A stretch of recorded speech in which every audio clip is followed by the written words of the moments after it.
king, he ruled over a kingdom created by another, a man born only a few miles from where I'm standing right now, a visionary whose strength and wisdom gave rise to the phenomenon called NASCAR, William Henry Getty France. We at ESPN and ABC are proud to have played a part by bringing the excitement of NASCAR racing into your homes. Today and through the years, NASCAR heroes have been identified by number almost as much as by name. It could be the 43 of the King, or the 3 of Dale Earnhardt, or even the 22 of NASCAR's first champion, Red Byron. And now, as part of our ongoing commitment to you, the fans, it is our special privilege to invite you to join us as we present the 50, a celebration of the first half-century of NASCAR's glory. There was a job that needed to be done, and without hesitation, he would do it. On this day, under a blazing Florida sun, the giant at the microphone held an audience of thousands of race fans captivated by a very unorthodox prayer. He thanked God for the competitors, the mechanics, the House and the Senate, and the local weather. And then he asked for all manner of heavenly blessings upon the ticket takers, the souvenir sellers, hot dog vendors, and all citizens abroad. All in sharp contrast to the usual pre-race invocations of the Reverend Hal Marchman, who guaranteed the whole cornucopia of divine bounty in 45 seconds or less. But there was a problem. The Reverend Marchman was not there. He was stuck in traffic. And when I got there, everybody was laughing, said, Bill did a great job, and they were laughing. So Andy B told me about it, said, you know, Bill closed his prayer with "Sin City, yours, amen." He prayed a long prayer. Thank God for everything that was and wasn't. And then he finally said, "Yours truly, Bill France." And he walked in the office and said, "Andy B, what you supposed to say when you end a prayer?" She said, "Amen." He said, "Damn, I couldn't think of it." A writer once called him 6 feet 5 inches of the most honest and decent man anyone could find in this topsy-turvy world today. His admirers proclaimed him a visionary and the most ambitious promoter since Barnum. His detractors in the sport he loved said he was a union buster, more concerned with spectacle than safety. On one thing they could all agree: everywhere he went, he inspired respect.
Washington, D.C., 1909. Robust Teddy Roosevelt is out, rotund William Taft is in.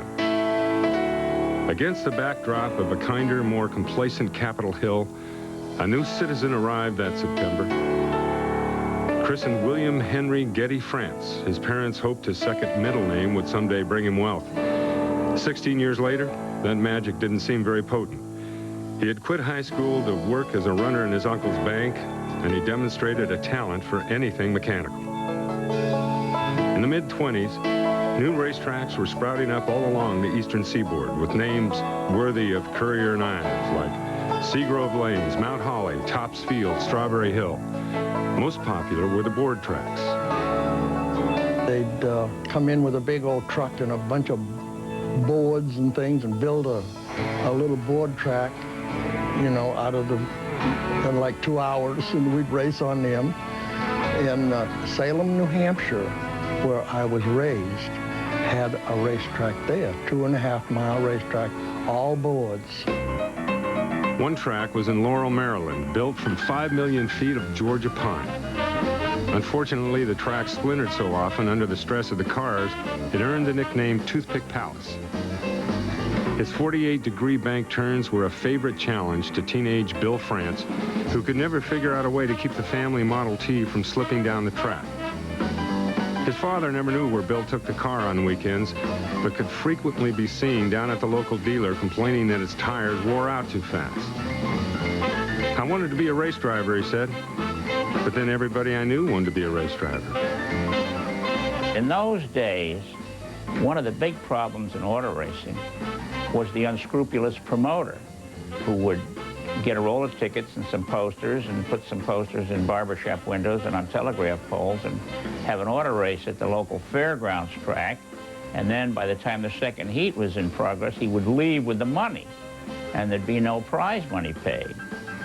After a race in Maryland, France angrily demanded to know why it only received $10 for a third-place finish when the purse was $500. The promoter admitted he had lied. It was a day Bill France would never forget. By 1933, the country was firmly in the grip of the Great Depression. Average manufacturing wages were down 60%. In an era of no disposable income, 2 areas of discretionary spending thrived: motion pictures and auto racing. In Washington, Bill France had married Ann Bledsoe. As family responsibilities grew with the birth of their first son, France made a fateful determination that the Washington winters were too harsh. A better life for his young family might be found in Florida. I got myself a job in summertime up there, working at a service station and so forth. So then in the wintertime, well, it was snow, and we'd have a lot of work to do on automobiles in the cold, snowy winter. And so I decided if I was going to work on automobiles the rest of my life, I'd come down to Florida.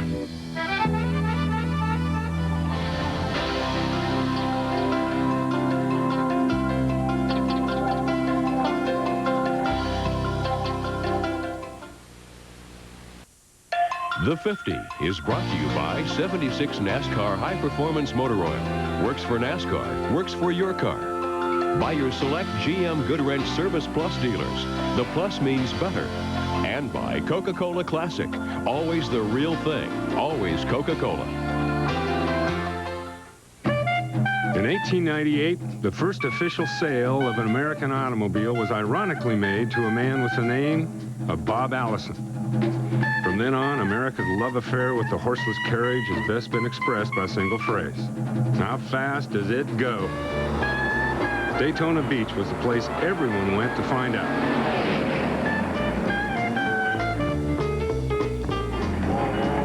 On March 7th, 1935, the fire siren on the corner of South Beach and Orange Avenue wailed. It was a signal everyone in town knew. When the school would know that the race was going on, they'd turn the siren on, and which meant that a time trial was going to be. And we listened for that siren to go off. And whether we'd get out of school, the principal would let us out, we would just take off, period. And we'd get down to the trials, and we would just sit in those sand dunes and just wait until we'd hear the roar of those engines of Sir Malcolm Campbell. Sir Malcolm Campbell was a flamboyant Englishman whose principal occupation consisted of beating his arch rival, Henry Seagrave, anywhere there was a surface to run. He considered the sands at Daytona treacherous because a 3-inch sand ridge launched his car, named the Bluebird, 100 feet in the air. But he always returned. Campbell shattered the 300-mile-an-hour barrier on his first run. The official record, however, was the average of 2 attempts. A strong headwind on his return brought his total speed down. 300 is doable, he told reporters, but never again at Daytona. Bonneville, he declared, was the new battleground. Politicians held their breath. Annual speed tournaments have been a staple of the town's economy since 1905. Daytona Beach had an item in the annual budget specifically for the likes of Campbell, Seagrave, and the legendary Barney Oldfield. And now, as they stood in the dunes and watched the Bluebird disappear down the beach, They were convinced they were seeing the end of an era. Daytona had had a history of motorsports behind it, and they wanted to keep it going. So they developed a course on the beach using a frontage road called, it's now A1A, Atlantic Avenue, and they'd go down the highway and through a turn, through the sand dunes, up the beach and through another turn. Made an oval out of it. The 1936 event that the City Fathers put on was a disaster. Cars quickly became trapped in sand before the high tide came in and mercifully ended the race 50 miles from its scheduled finish. The city lost $22,000 at a time when the average wage was $14 a week. Enter Charlie Reese, proprietor of the High Hat Club on Seabreeze Boulevard. Charlie had money, lots of it. And Charlie had a friend who knew all the racers. So Charlie was interested in keeping racing here and asked me if I knew how to put the race on. I said, yeah, I think I could run the race, but I don't have no dough. He said, well, I'll bankroll it and we'll go partners. So that's the way I got in the race promoting business. France and Reese immediately got the local community involved. Lap leaders for their inaugural race got a bottle of rum, $2.50 credit at a local men's store, a box of cigars, a case of motor oil, 2 cases of beer, a $25 credit on any automobile in Dick Rose's used car lot, and a pair of sunglasses. To guarantee there would be more finishers, Big Bill shortened the race and ordered clay to be mixed with sand in the turns. If the beach course was to succeed, it would have to be run the Bill France way. And it was. Even after the race was over, Smokey Purser, a local bar owner, won, but was seen immediately driving off the beach. He was tracked down at a gas station trying to remove special high-altitude cylinder heads and was disqualified. But racing at Daytona had risen from the ashes, never to leave again. Then 1941, Pearl Harbor. Bill France built sub-chasers for the Navy at a Daytona boatyard.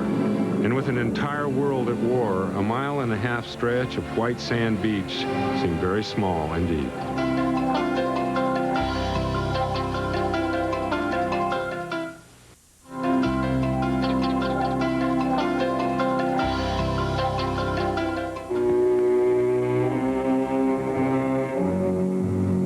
This is a raid on a moonshine still operating in the southern part of the United States. Among the duties of the investigators of the Alcohol and Tobacco Tax Division of the Internal Revenue Service is the ferreting out and the destruction of this type of lawless operation. It is 500 miles from the sands of Daytona Beach to the Carolina Hill Country. Less if you take the back roads and drive hard. In the late 40s, there were many back roads to be traveled, and it's where the raw mechanical and driving skills would be honed to make NASCAR's first champions, especially if the ATF was on your tail. The Devil's Brew was alive and well on the Blue Ridge and fermenting in the trunk of a Ford. I grew up in Wilkes County, which was named the moonshine capital of the world. And there's no doubt that it was, because most of the people in Wilkes County are of Scotch-Irish descent. And they brought the knowledge of how to make whiskey from Europe with them. And trust me, there was nothing to do in the mountains of North Carolina back in the 30s, 40s, and 50s. There was nothing to do. So you either worked at a hosiery mill, a furniture factory, or you made whiskey. And a lot of folks did it. My best recollection of the moonshine is Saturday afternoon in North Wilkesboro. And people cruising the streets. And on Saturday, the traffic on Main Street in North Wilkesboro was bumper to bumper. And honest to God, it seemed like that 40% of the cars were 1940 Fords, covered in red clay mud, and the back end jacked up in the air about a foot. But if you saw that same vehicle, if you checked the license plate on that vehicle, and you saw it on Saturday night, the back end, it was sitting level.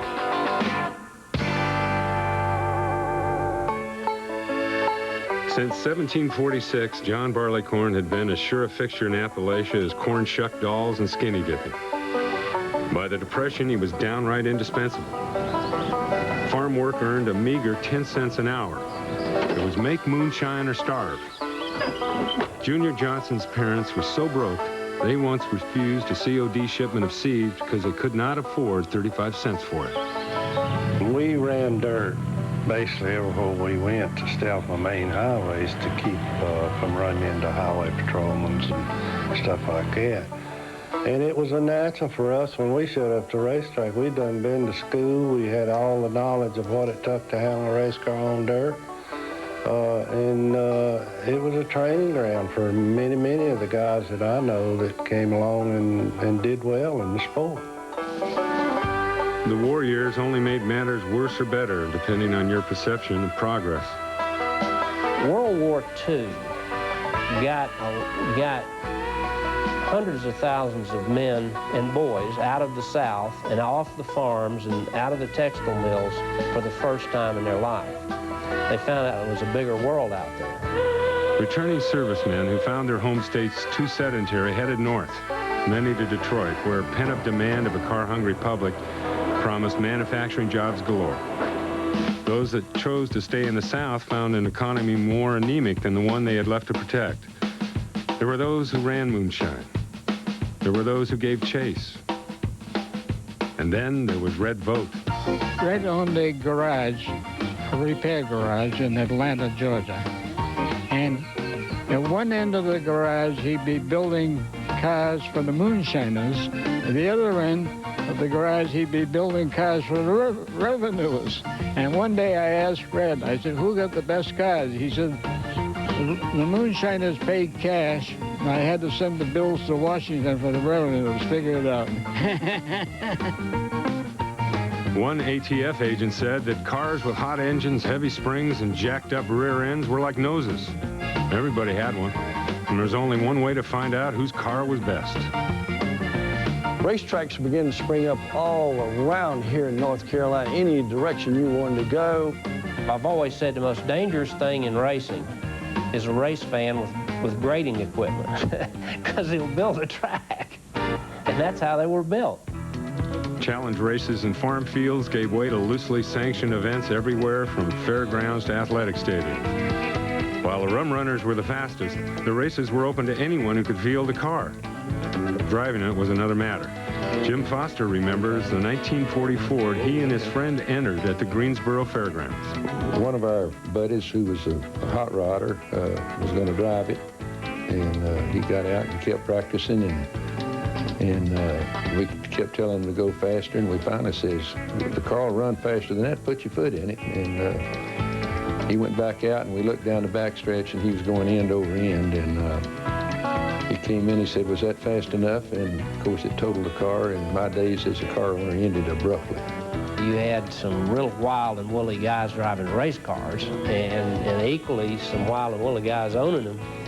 And it was pretty much unorganized mayhem when you went to the track. Meanwhile, Bill France was not letting go of the idea of promoting. He returned to Florida after the war. Charlie Reese didn't survive the war years, and Bill turned to the most trusted manager he knew, his wife Ann, who kept the books, as well as running a household that now included a second son, Jim.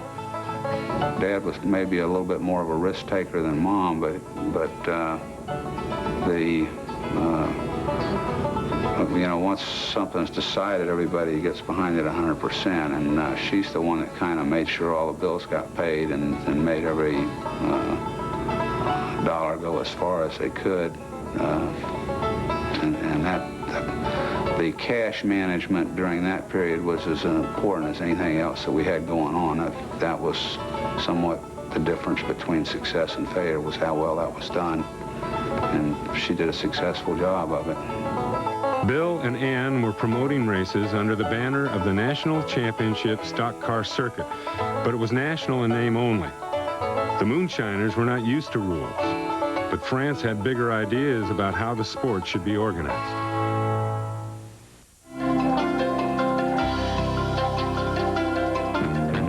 I believe it was in Daytona about 1946, and on the beach course. I went down on my motorcycle to watch the race with the motorcycles, and I pulled into this garage, to borrow a wrench to tighten the chain on the motorcycle, and this big, tall individual comes out of the station, and it happened to be Bill France. That was our first meeting, and that was the beginning of it. His name was Francisco Eduardo Menendez, an occasional competitor in NCSCC events. Irish mother, Spanish father. And when he decided his name would be too difficult for local press to handle, he changed it to Frank Friday. Well, that was a bit too corny for his wife. He picked another day of the week and changed it to Frank Monday. And while he traveled to circuits in the north, he picked up a Confederate nickname to further confuse the issue. In December 1947, when Rebel Monday walked into the Ebony Bar atop the Streamline Hotel in Daytona Beach, he saw a lot of faces he recognized. Well, there was about, in numbers, I'm not exactly sure how many, roughly around 30, but they were drivers, owners, promoters, mechanics, a cross-section of racing, and we spent 3 days at the Streamline Hotel from morning till night, and we made up the rules, made up the logo, which was Sir Malcolm Campbell's car in Daytona on the beach. It set the world's land speed record, and we elected Bill France president. Big Bill offered to name the new organizing body the Stock Car Racing Society. However, the idea was quickly abandoned when the committee realized its initials spelled SCARS. Ultimately, Red Vote's suggestion of the National Association for Stock Car Auto Racing, NASCAR, was adopted, and the organization was ready for its first season of competition for drivers and car owners. Well, in 1948, Red Byron won the modified championship. In 1949, he won NASCAR championship, the first NASCAR championship. So it was quite natural. I was really happy and glad that I'd be able to do that before I quit. While Red Byron won the first 2 NASCAR championships, it was in 2 distinctive divisions, modifieds in 1948, and France's new concept of racing, strictly stock cars, in 1949. France believed that racing new stock cars off the showroom floor would give spectators vehicles they could readily identify with and help build his fan base. On June 19th, 1949, on a rough 3/4-mile dirt track in Charlotte, North Carolina, the first NASCAR strictly stock car race was held before a larger than anticipated crowd. The strict NASCAR rules were put to the test immediately. Glenn Dunaway of Gastonia, North Carolina, was originally given the checkered flag as a winner of the event, only to be disqualified for illegal springs following NASCAR post-race inspection, giving the victory to Jim Roper of Great Bend, Kansas. Dunaway's car owner, Hubert Westmoreland, protested the decision, filing a lawsuit of $10,000 in damages against NASCAR. Judge John J. Hayes threw the case out of his Greensboro court, reinforcing France's authority to make and enforce rules, effectively making Bill France the czar of stock car racing. The work the organizing committee performed 18 months earlier at the Streamline Hotel was already making its mark in the annals of motorsports history. I think he wanted a record of it, and in fact, one of the times of the picture being taken, the photographer didn't have anyone to hold a flash bulb, and I held it, and naturally I wasn't in that picture, and that wasn't the smartest thing I ever did.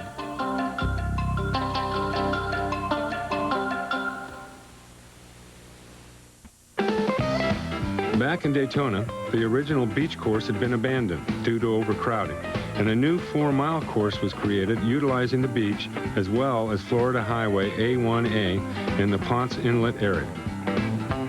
City officials were concerned about the unwieldy nature of the events and listed their concerns: pedestrian safety, brush fires caused by carelessly tossed cigarettes, and driver safety. For crowd control, France came up with an ingenious way to make sure the ticket sellers weren't bypassed. There was 2 miles of palmetto bushes, and you couldn't fence it in. So in order to keep people out and trying to sneak in, he posted signs about every 200 feet along and said, "Danger, snakes in this area." And so people would see those signs, and they didn't know whether to believe them or not. So most of them tried other means. They'd try to come in off the beach or come in various ways, but he kept people out pretty well by those snake signs. The competition on the beach was legendary, with the challenge of competing on the combination of sand and asphalt undaunting to the early heroes of the sport. I was going down that beach running 140 miles an hour, and I started hitting the seagulls. Man, they hit the windshield, and the feathers and the guts will stick to the windshield and covered my windshield. Looked in the mirror, and honest to goodness, it looked like it was snowing at Daytona Beach, and I couldn't do nothing because here's 40 or 50 cars chasing me down into the north turn. And the only thing we could do after going through the north turn in low gear, I could reach out with a rag and try to get some of these feathers off, and they would dry, you know, in the wind. But the next lap, the second lap going down that same beach, I think every seagull was out over the ocean. They were cleared out. Can you imagine a seagull sitting there? Here comes a big white monster, 140 miles an hour. Ooh. It's awesome. Mama didn't lie. She didn't lie. Mama. Louise Smith was one of the few successful women drivers of the era. Her husband thought she had taken his new car on vacation. My husband had just come home from World War II, and it was hard to buy a car back in those days. And he had some dealers over at Easley, his friends, and they had sold him a new Ford, 46 Ford. And he thought he didn't know nothing about me racing. I went to Daytona. He thought on vacation, and I wrecked the car. And left it in Augusta coming back to get it fixed up. And I got home. He said, "Where's the car?" I said, "That old thing wasn't no good. You bought a lemon." I said, "I had to leave it in Augusta, get it fixed, and ride the bus home." And he brought out that newspaper and the whole section with pictures and all. Louis Smith wrecks at Daytona. And some of the news reporters asked me, said, "What'd you say then?" I said, "I didn't say nothing. I left there. I thought he was going to kill me." Always a fan favorite, Ned Jarrett found himself in the arms of a stranger after coming off an unexpected dip in the ocean. About halfway through the race, I was going up the beach at my 100 miles an hour, and all of a sudden something hit me in the back, and that thing spun, dug into the sand, and started flipping. And I know that it was one of those modified cars, came along running 30 or 40 miles an hour faster than I was, and didn't see me until he got to me and hit me.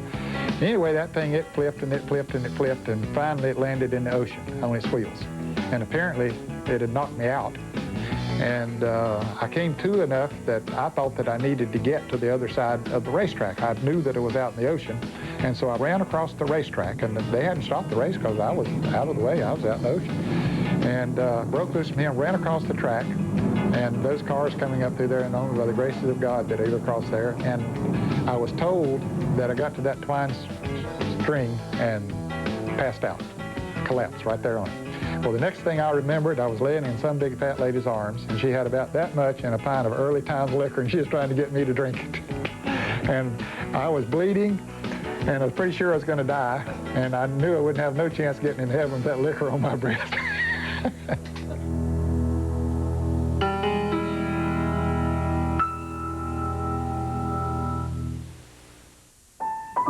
At the turn of the century, Alexander Winton sold James Packard a new car which broke down upon delivery. When the buyer suggested how his product might be improved, Winton, an irascible Scotsman, replied, Packard thought he could build a better car, he should try it. And Packard did, and would have had a landmark place in automotive history had not one Henry Ford, passed over as a mechanic in Winton's factory, decided he could do better than both those guys. And so began the game of one-upmanship known as corporate survival in Detroit. And I'm not afraid to place this car in the hands of the public with the full confidence that it will outperform and outlast any car in its price class. It's got that good old Dodge dependability, plus everything that the public want today. Fred, you're proud of this car, aren't you? You're damn right I am. In the early 1950s, NASCAR was a Southern phenomenon and strictly stuck to the letter of the NASCAR rulebook. 1950 national champion Bill Rexford raced with masking tape across the front of his Oldsmobile so he could sell it later as a used car. I remember I was scoring Bob Flock one year, and the car had been lettered with chalk. Well, there was a rain delay, and it was the only car out there that had nothing on it.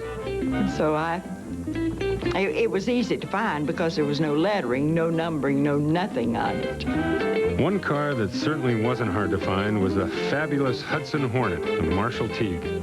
Well, his brother designed that name, the fabulous Hudson Hornet. Yeah, Tommy was a sign painter, and he thought up that name there. So it's just for this particular automobile. That's how you identify the big green car out there. Following Teague's win on the beach in 1951, Big Bill was on the phone to Detroit with the fabulous news. And he said, we had a stock car race yesterday, and Marshall Teague won. And I said, well, gee, that's nice. And I hung up, and it didn't do anything about it for 4 or 5 days.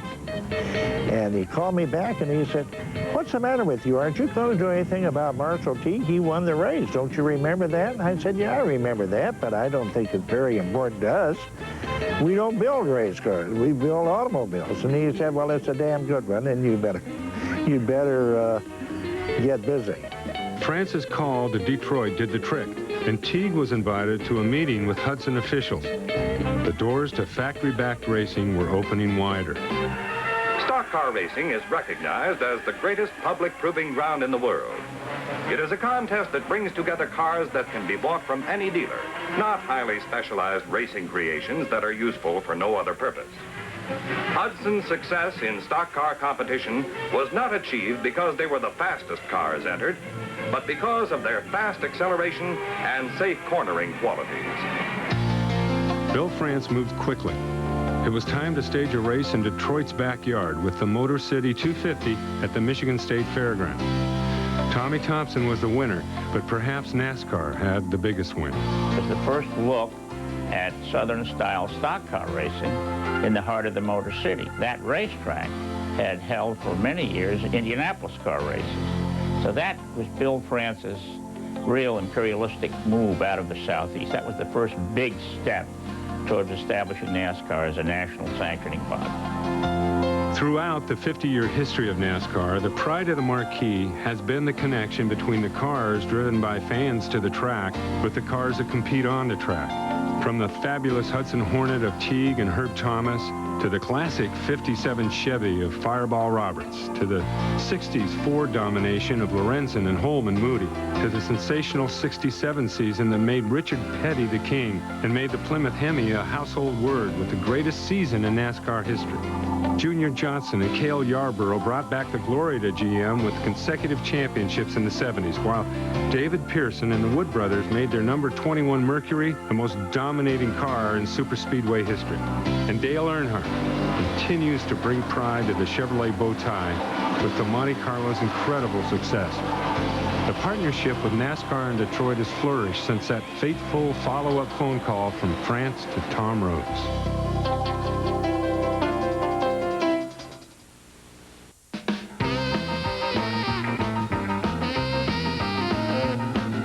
In the mid-1950s, it seemed there was truly a chicken in every pot and a car in every garage or carport.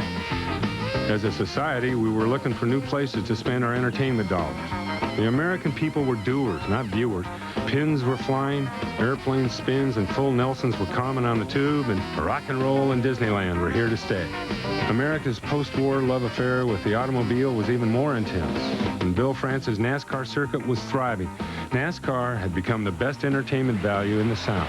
In the South, particularly the rural South in the 40s and 50s, there were no professional sports except minor league baseball teams. And there was one tavern after another, and that was Saturday night. A few people would go down and watch haircuts, but basically that was it. And here came the stock cars to the local fairgrounds, and it took off like wildfire. If you wanted to drive a stock car, there was little doubt that you wanted to race in NASCAR. The first race that I ever drove in was a NASCAR sanctioned event. And so you had to join NASCAR. And the Hickory Speedway from day one was NASCAR sanctioned. And I'm sure that if I had started on a racetrack that would not have been NASCAR sanctioned, I don't think that I would have ever developed a career in racing.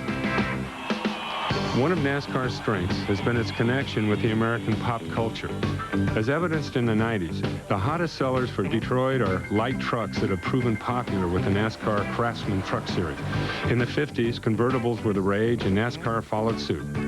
The fans enjoyed the ability to look into the cockpits of the cars and watch their heroes at work. Going to NASCAR races in those days made a lasting impression. Anticipation for the weekend's coming events kept many young minds preoccupied. The excitement of thinking about going there. I'm going to go to the Old Charlotte Speedway on Sunday afternoon, and it's Wednesday, and I'm in school, and I start drawing pictures of cars on the Fat Boy notebook paper, you know, and as you get closer to race time, I get really excited to the point where I either wouldn't eat anything or I eat everything in the house. I love the noise. Man, those six-cylinder engines, those flat sixes back in those days, they made such a beautiful sound. And to hear them go around a racetrack and just, you know, GC Spencer sideways, throwing dirt all up in the grandstand. It was exciting to watch, and as a kid, it just left a huge impression on me. And I knew, I don't know how, but I knew that's what I wanted to do. In early 1957, people were enjoying the sport, and things couldn't go fast enough on the track or, unfortunately, on the road. There was a growing concern by the American Manufacturers Association that the automakers were overemphasizing the brute horsepower of their high-performance cars. Record-breaking numbers of crashes were occurring on American highways, and NASCAR made the decision to disallow the use of fuel injection in their stock car events and tried to promote the on-track safety and reliability that racing was providing. Following a tragic accident in Le Mans in 1955, fan safety was also a growing issue. A Mercedes-Benz crashed into a spectator area, causing multiple fatalities.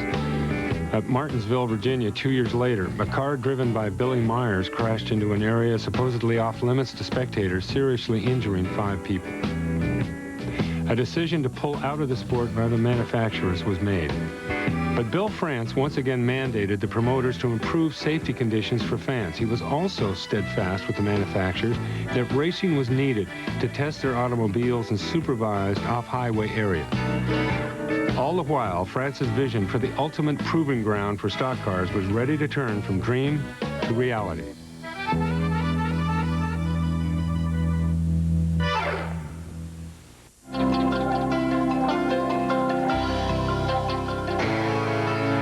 If Yankee Stadium is the house that Ruth built, then the Daytona International Speedway is the stock car mecca that was built by the sheer will of William Henry Getty France. Indianapolis had been hosting the world for nearly 50 years, and Darlington was already a Southern legend since opening in 1950. But Big Bill's vision was bigger, steeper, and faster. How's the track? Very fast, fast. Was there anything left on it from that first lap accident? No, we didn't see nothing except the car. Everything else was off. I see. Well, better luck next time, Richard Petty. Back to you, Bill Fleming.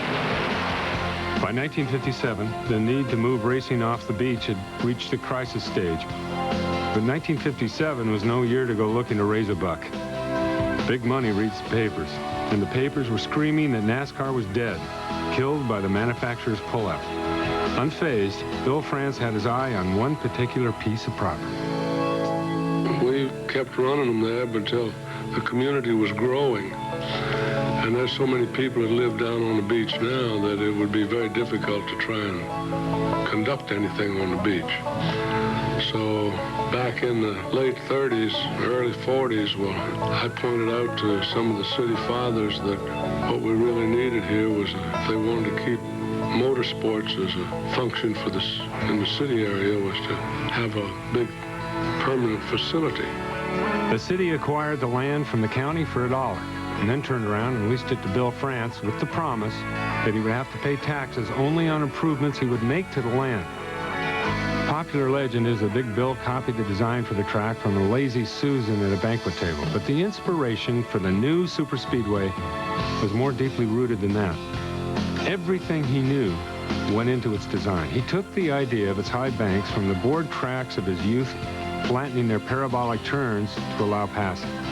He put a bend in the front straightaway inspired by his days as a promoter. No fan sitting at either end of the main stretch would have to lean in front of another one to see the cars. And he had a particular length in mind, 2.5 miles. I believe the day was thrown out of the Indianapolis Speedway by Harry McQuinn was the genesis of the Daytona International Speedway.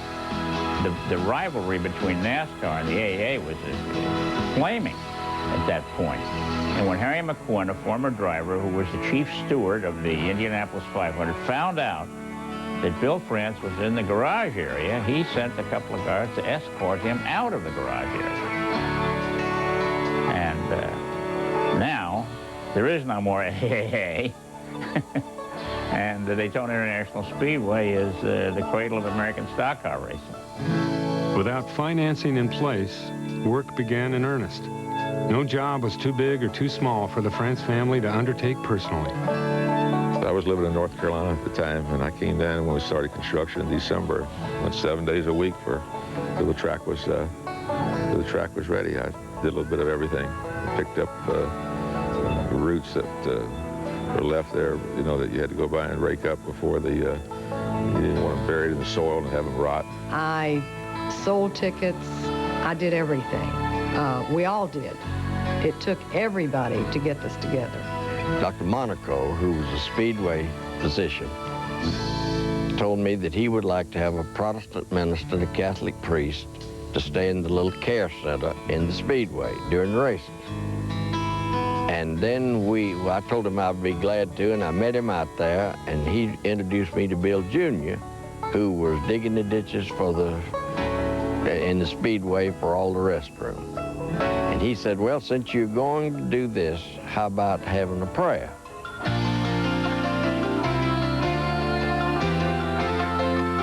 It remains a mystery whether France's prayer request was for getting out of the trenches or that the construction would be completed successfully.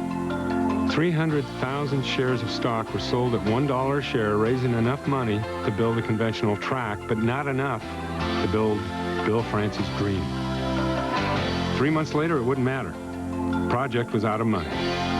So France flew to Dallas to meet with oil millionaire Clint Murchison. The commitment for the loan and the personal loan from a fellow named Howard Slider, who worked for the Murchison family in Dallas. Howard came in with his personal check for $20,000, and that was coming up that Friday was going to be the last payroll. Bill Sr. was completely out of money, and then the Murchisons agreed for one of their insurance companies to extend the $600,000 loan, and that put them over the edge. It was that close, though. 1958, I was in Daytona. Over where Lake Lloyd is now was old Broomstraw Field, and they'd built an old wooden platform. And Bill France got up on the platform and says, ladies and gentlemen, I just want you to know where you're now standing. Next year, Daytona International Speedway, the cars will run on. And everybody looked at it and said, you got to be out of your mind. Nowhere in the world they figured it could be done in a year. And God bless him, he built it in a year.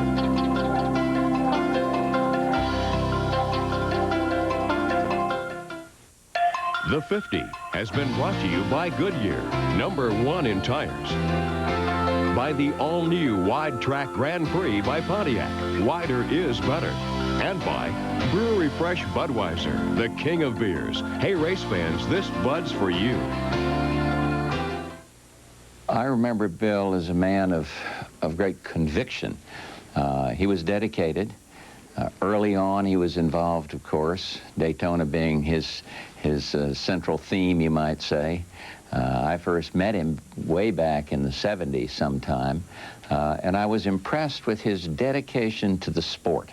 And I respect him. In fact, I love the guy. In the pre-dawn light, Bill France's creation is still intimidating, whose fearsome contours must give even the most intrepid competitor pause. Well, I'll tell you, the first time we went in down there, we went in under the tunnel and drove up to the tunnel and into the infield, and there was no buildings or anything. A few grandstands down the front strip, and it looked like that thing must have been 20 miles. I mean, you could not believe how big it was, because I guess we'd been to Darlington. I hadn't run at Darlington, but I'd seen Darlington. Everything else was a half-mile track, either dirt, sometimes you had some asphalt. So it was just super humongous. Even in the eyes of a king, Bill Francis' kingdom was imposing. And as Petty would find success at Daytona, the NASCAR organization would continue to grow as Francis' influence and strong will was felt by everyone he came in contact with.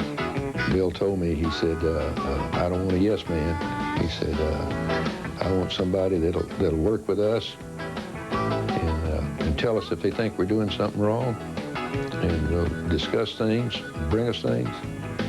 He says, but I'll always have a final say. And that's the way it's always been. He was the type of an individual that immediately commanded a lot of respect. When you met him, you knew that he was a leader. You could just tell that just by talking to him, that he was a leader. And that certainly was the case as far as I was concerned, that I built an immediate respect for him. Now, over the years, I didn't always agree with everything that he did and said, but I always had respect for him because he had the best thing going as far as racing was concerned, and he always seemed to have such a vision for the sport. And his vision didn't stop with the construction of Daytona. He still had another track to build that was even bigger. As we approached Talladega, the old airport, he said, look down there. And he pointed down, and all I saw was a runway and pine trees, and he described the speedway in detail. And I looked at it, and that was the difference. He saw a speedway, and I saw pine trees.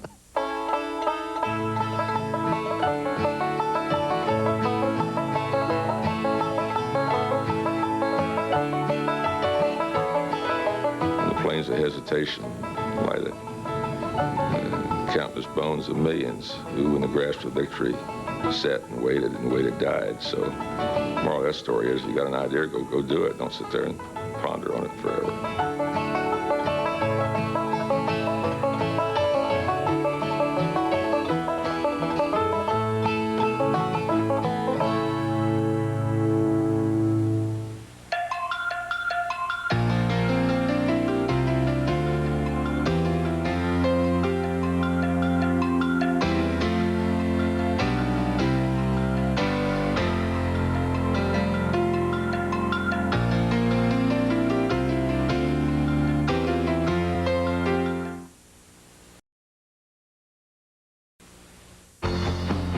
They are friendship's canyons, citadels to brave men, suburbs built of cement, and Winnebagos. Some dwarfs the rolling-hilled hamlets that contain them. Kings are crowned here. Legends are born here.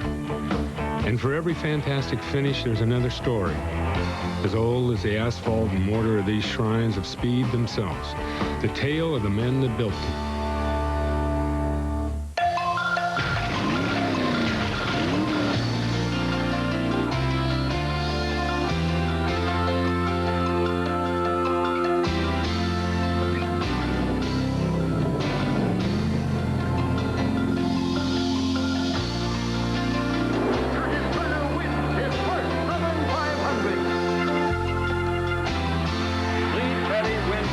Daytona 500 by a bumper.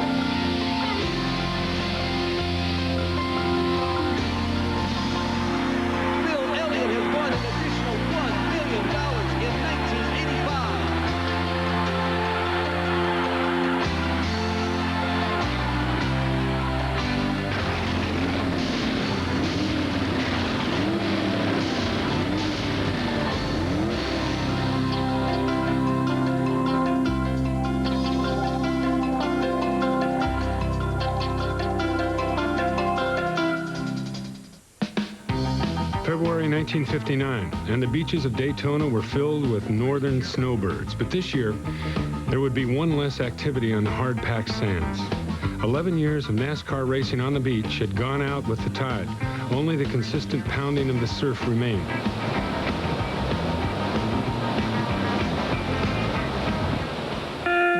The newest attraction was now 5 miles inland. After months of toil, sweat, and counting pennies, Bill France was ready, on time, to open the gates of his Speed Palace.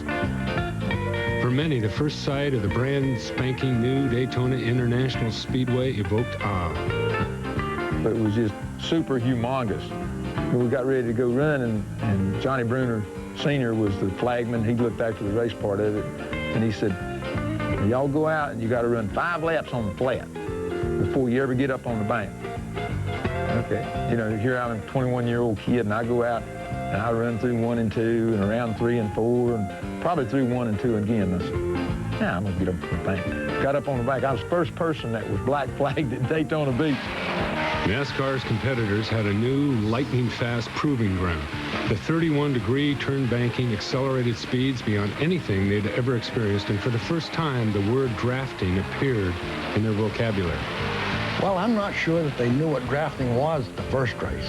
If they did, they didn't realize, you know, that it would be so great.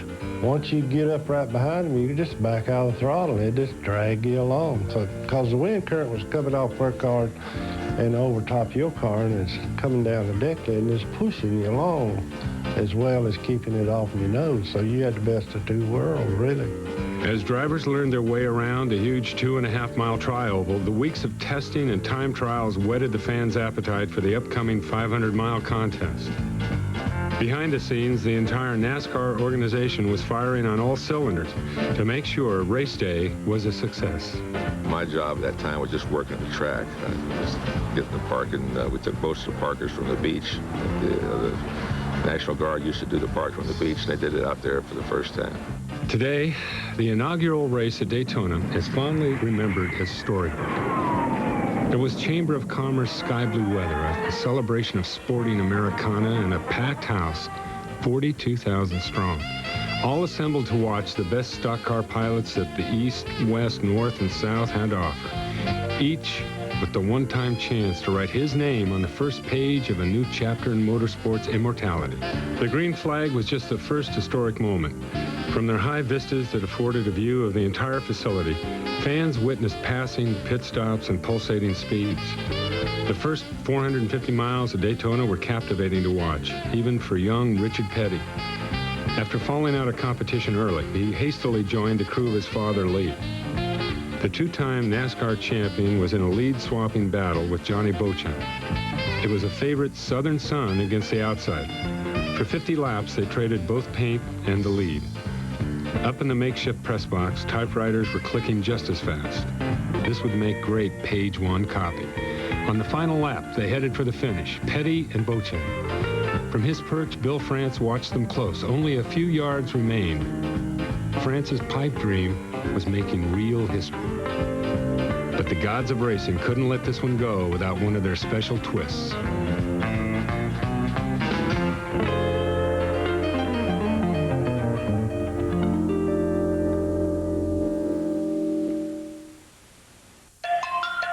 The 50 is brought to you by Goodyear, #1 in tires, and by the all-new Wide Track Grand Prix by Pontiac. Wider is better. With less than 1 Daytona 500 turn remaining, a dead heat finish formed with Lee Petty in the middle between a low Johnny Beauchamp and a high but laps down Joe Weatherly. And they were running side by side. And France Sr. was standing in the gate and says, I'll make this call. And he called Beauchamp the winner. The idea of a photo finish after 500 miles of racing caught everyone off guard. No one had thought to place a camera at the line. All 12 journalists, polled by Daytona Beach News Journal sports editor Benny Kahn, thought Petty won. Petty thought Petty won. Rumors began to circulate that Bill France had picked the wrong winner intentionally. The cow that was the Daytona 500 was milked for the better part of a week by Bill France. Bill had a flair for publicity, and he milked it to the utmost, and I don't blame him. We were looking for footage. We got a lot of footage, but if the angle comes, if it's the wrong angle or is off just a little bit, then it looks like maybe a different car won than really did. Well, he was smart in one way because he was trying to get Ford involved in racing, and he figured if Ford won, then they were liable to come back in racing. But he got lucky because we got to be on the pages of the newspaper and stuff for 3 or 4 days there of arguing about it. So really he come out on top, and we did too. Let's see if he can do it.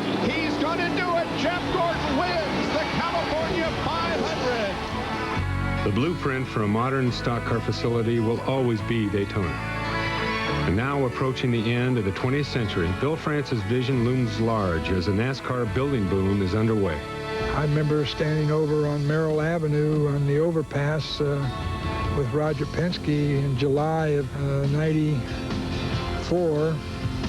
And he says, this is where we're going to build this speedway. And I said, boy, we got to have vision. France's foresight in design and construction is still the foundation on which these modern multi-purpose complexes are built.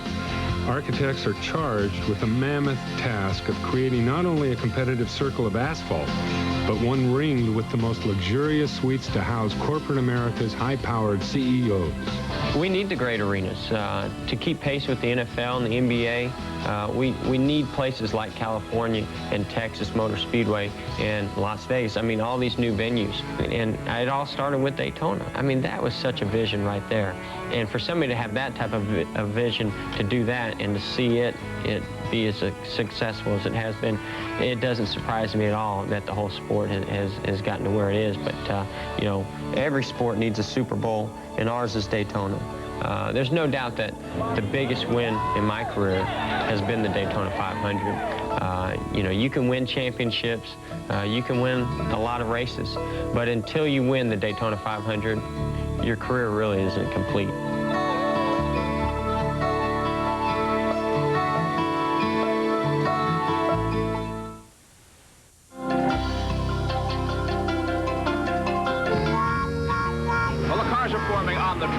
Southern 500. Many of the old-timers are on the ground. Before the race, Jackie Stewart asked many of today's favorites what they were doing on the day of the very first Southern 500. I was running around in the pits just watching everybody go. I was 12 years old at that particular time. I was about 9 years old, Jackie, and I was back in the mountains of North Carolina picking corn, I guess.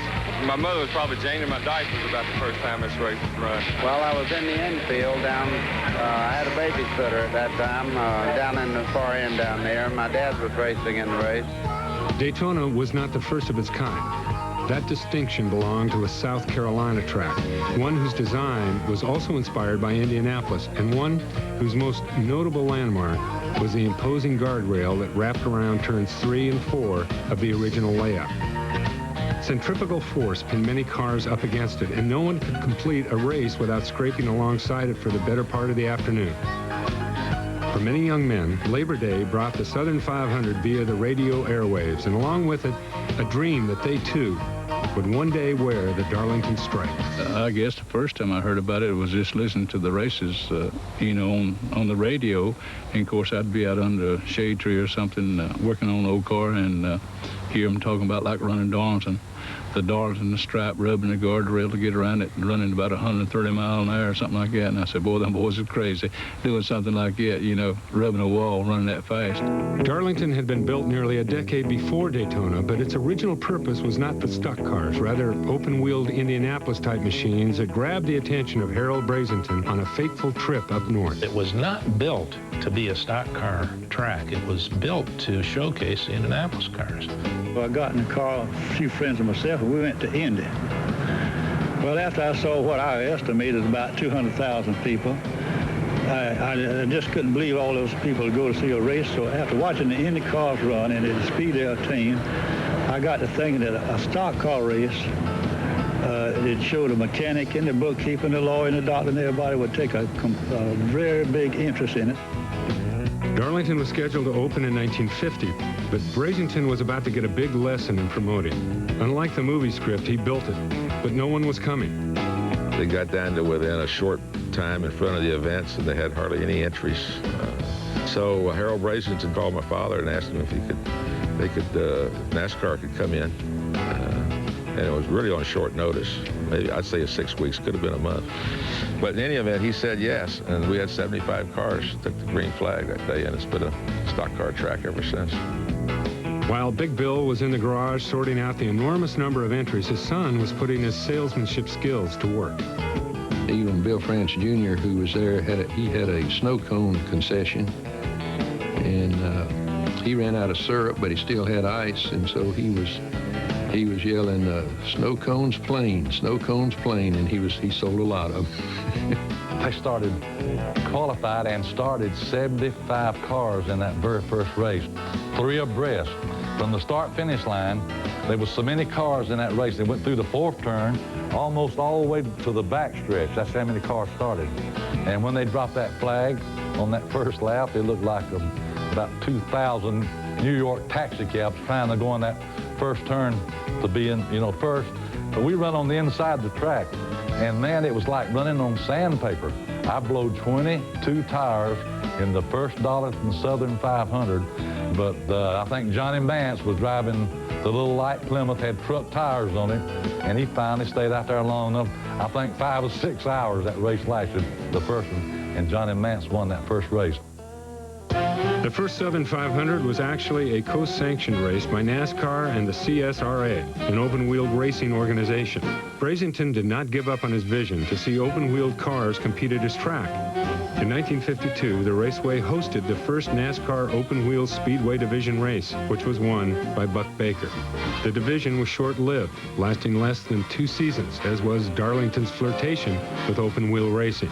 With the first Southern 500, the era of the superspeedway had begun for NASCAR, and with it, the attention of the national media. The 1950s brought waves of reporters from the Northeast and Midwest bent on covering the latest in the factory-supported wars out of Detroit. However, the media facilities were less than desirable. It was an old, open, rickety, wooden chicken coop that stood, hovered, I say, about 15 or 20 feet off of the first turn, or outside the first turn, and the thing was scary. Just to be in it is inherently scary because when you first went in, you were concerned that those cars barreling down the front straightaway were going to make the first turn or not. I walked up the steps and a Boy Scout was standing there with a cardboard box, and as I turned at the top of the steps, he handed me a pair of plastic goggles. I looked around, the front row was vacant. All the other press guys were sitting on the back rows. And I said, them fools sitting way back there. You can get down here close, you can sit on the front row. So I sat down on the front row, and I heard them all laughing, but I didn't know what they were laughing about. About 10 laps into the race, I understood why they were laughing, and I understood what the goggles were for, because my face was covered, and I turned and looked around at the guys behind me, and they all had their goggles on. Their faces were covered with soot. It looked like a group of minstrels sitting back there. The headlines generated from the chicken coop boldly told of the brawn and the brains of the early cockpit pioneers who tried to tame the lady in black. Their copy included 3-time Southern 500 winner Herb Thomas and Speedy Thompson. Fireball Roberts certainly got a stripe or two on his way to victory lane. 1952 winner Fonty Flock made Bermuda shorts all the rage. The box scores reflected marathons of speed and endurance, all classic columns in what today still reigns as the longest-running Labor Day racing tradition.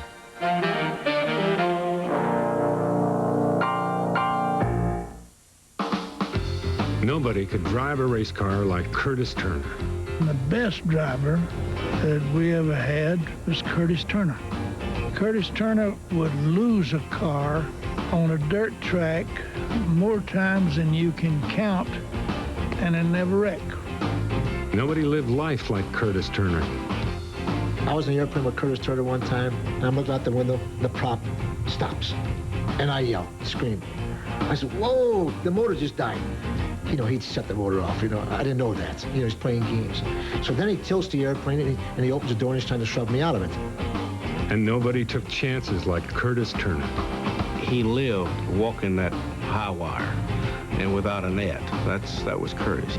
I accused him one time of having suicidal tendencies, so he was just like that nature. He did things that was so uncalled for. He kind of lived his life as a race driver, as a human being that way. He once told rookie Cale Yarborough, "If you don't like this party, stick around. There's going to be another one starting in 30 minutes." Curtis Turner was a man with a foot in two worlds. There was Curtis Turner, the racer, an icon at the end of the first era of stock car racing, and then there was Curtis, the entrepreneur.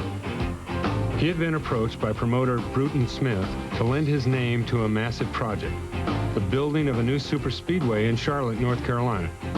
But the problem set in as the first shovel of dirt turned. Between the first and second turn in the infield, there was a sort of a rock mountain that was 40 feet above the track. But down on the north end of it, between the third and fourth turn, was a 60-foot hole.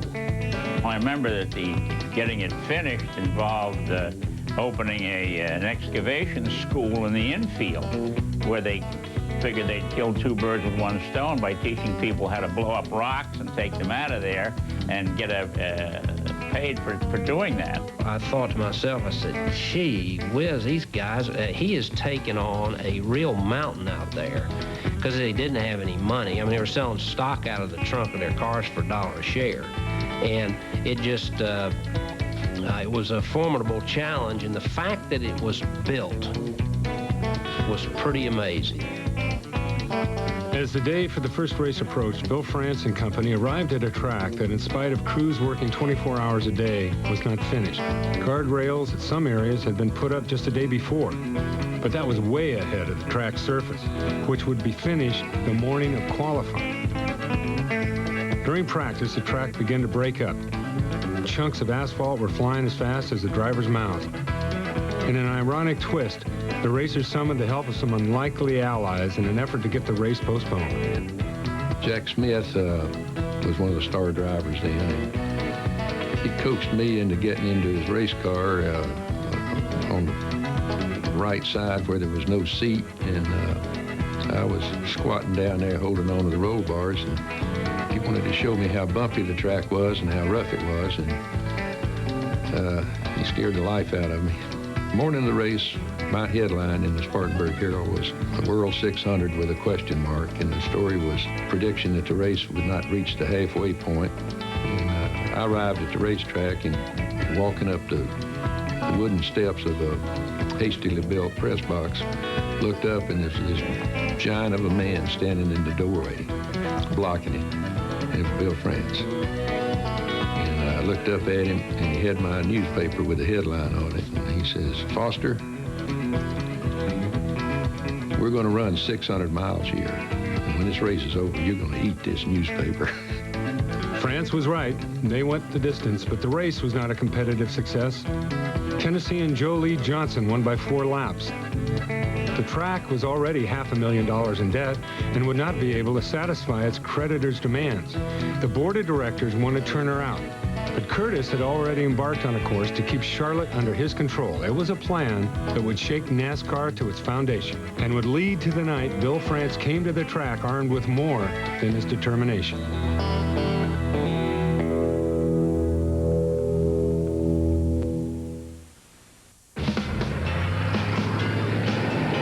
If Curtis Turner was a man straddling 2 eras, his sport was as well. Shortly after the first World 600, Turner approached the Teamsters about a loan, $800,000 to be exact, in exchange for unionizing the drivers. He organized the Federation of Professional Athletes, promising higher purses, a pension plan, and better insurance. Turner claimed to have signed membership forms with most of Bill France's drivers. All of those men were in Winston-Salem for a race at Bowman Gray Stadium. The next day, Bill France was too. He got up in front of all the drivers and said he was going to close every one of his racetracks, had a pistol, and he said, "I can use it." And it scared everybody to death that was on Curtis's Turner's side. And I was working for Curtis, and I more or less stuck along with him. And every driver quit because they were scared of Bill France closing all the racetracks. France banned Turner and Flock from his sport for life. They sued. demanding reinstatement and $300,000 in damages. The Daytona judge wouldn't listen to anything. Hoffa had all these Hot Wheel lawyers down there, and the Daytona Beach lawyers just beat the heck out of them, and we lost the case. And Bill France said, okay, Curtis, Tim Flock, you're banned from NASCAR racing for the rest of your life. Legally, the Teamsters could not organize a company in which they had a financial interest. Case closed. Union busted. And a few years later, France's resolve softened. One day, Bill called me in his office down Daytona, and he said, Jim, come back here. And he said, you remember Curtis, don't you? I said, well, how can I forget Curtis, you know? And we sat down, and they were having a jovial talk. In fact, they were having a little drink together and celebrate. And he said, Curtis is going to come back racing. And he and Curtis were just as close as they'd ever been before that incident happened earlier. Well, you wouldn't believe this, but Curtis Turner hadn't been in a car in 4 years. And the very first Rockingham race, Curtis Turner shows up down there and wins that race after 4 years. A young competitor from Timmonsville, South Carolina, had the best view of Turner's win by finishing second to his idol. As far as I'm concerned, Curtis Turner is one of the greatest natural race drivers that ever lived. And he was just tough. And just to be on the same racetrack with Curtis Turner was a thrill for me. Turner's impact on the sport of stock car racing is still felt today. He was a hard charger. He was a man brave enough to stand up to Big Bill France. And he ended his driving career a winner. Befitting his lifestyle, it was in the cockpit of a crashed airplane that Curtis Turner lost his life at the age of 46. Tim Flock's life sentence was also lifted, but he opted not to return. Instead, he accepted a job at the Charlotte Motor Speedway, which was still a work in progress. The track had never been finished, and I brought a designer in, a landscape designer who done theme parks and big things. And I asked him to look at the place and what do we need to attack first. He said, I can't do anything with it. He says, it looks like early beer can. The Charlotte Motor Speedway has evolved from early beer can to vintage wine. At the Revolutionary Speedway Club, perched high atop the front stretch, patrons are served 5-star meals on fine china. Fans and sponsors and the media are treated as very important customers. We were the first that added an elevator, and everybody thought, wow, an elevator at Speedway. So just all those things. And of course, when I decided to build the condos, my idea was it's just a great extension of a tailgate party, really. 4 decades later, Jim Foster's question mark is now the Coca-Cola World 600. NASCAR's longest contest, occupying its own tradition-filled Memorial Weekend date. Smith's Racing Real Estate Holdings are a credit to the lessons earned at Charlotte. His Atlanta Motor Speedway has been remodeled to rival her North Carolina twin. Gone with the Wind is the original 1960 layout. The swapping of straightaways now generates lightning speeds witnessed by the largest crowds in any sporting event in the state of Georgia. Not content with just super speedways, Smith purchased the Bristol Racing Bull Ring from Larry Carrier in 1996. In 1979, a capacity crowd would barely tip the scales at 15,000. Now, over 120,000 fans come to Tennessee's Thunder Valley to watch NASCAR's best pull no punches on the half-mile high bank oval. When searching for a site to construct a new superspeedway from scratch, Smith chose the 8th largest market of Dallas, Texas. Residents will tell you that everything is bigger and better in the Lone Star State, and the Texas Motor Speedway is no different. Opening in April of 1997 at a cost of $130 million, the facility rides tall in the saddle with the most suites and a seating capacity second only to Indianapolis. But the most prized possession of these bastions of concrete and asphalt is a NASCAR Winston Cup race date. A coveted position on the Winston Cup calendar guarantees all those seats and suites will be filled. A NASCAR show is the cornerstone that is placed into the foundation first.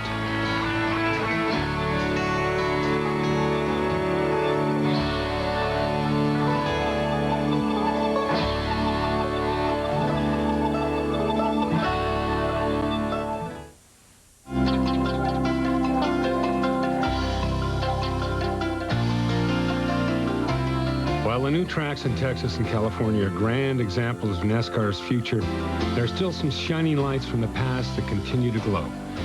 From the foundation of the sport, short track racing has been the essence of stock car racing. Through the first 250 races in NASCAR's stock car history, all but 20 were competed on dirt tracks, primarily in the South. Building the track specifically for auto racing in the late 40s was a huge risk, but there were some pioneers that were willing to take the challenge. Joe Littlejohn, Enoch Staley, Paul Sawyer, Clay Earl, and the guys like that is what really made what we got today, because they had a foresight enough to go out and on a limb and gamble and put their money up and go for broke type situation. And that's basically how I think it made it to where it's at today. When NASCAR ran its first strictly stock car races in 1949, the Martinsville Speedway in Virginia was already 2 years old. Built by Clay Earl, the Speedway is still part of NASCAR's 1998 schedule. See, after I went with Bill, and when he formed NASCAR, and when he told me he was going to do that, you know, and he asked me if I'd come with him, and I told him I would. And I'd help him in the way I could to build it up, you know, which I did. Through the years, Martinsville has always been a showplace while hosting every NASCAR-sanctioned series. Also hosting races in NASCAR's inaugural season, the North Wilkesboro Speedway was built by the Staley and Combs families. With its deep moonshine roots, the heritage of the North Carolina region was fast cars and brave drivers. It's just hard to imagine the love affair that people that grew up in the Appalachian Mountains had with the automobile. I mean, I grew up in the 50s. I was a teenager in the 50s. What a special time that was, you know, with the rock and roll music and with automobiles. And since we had a racetrack there, North Wilkesboro Speedway, that brought in all the big stars, you occasionally got a chance to go watch those guys race those cars against each other. It was a pretty exciting time. For 48 seasons, North Wilkesboro played host to spectacular racing As they go into turn number one, and both of them spin! and experienced tremendous growth. But in the end, that growth could not keep up with the expansion of the sport. Following the death of founder Enoch Staley, the track was sold, with its new owners taking the Winston Cup days to their tracks in Texas and New Hampshire, with more attractive markets and greater facilities for sponsors and fans. Richmond, Virginia's heritage is one of strong family convictions.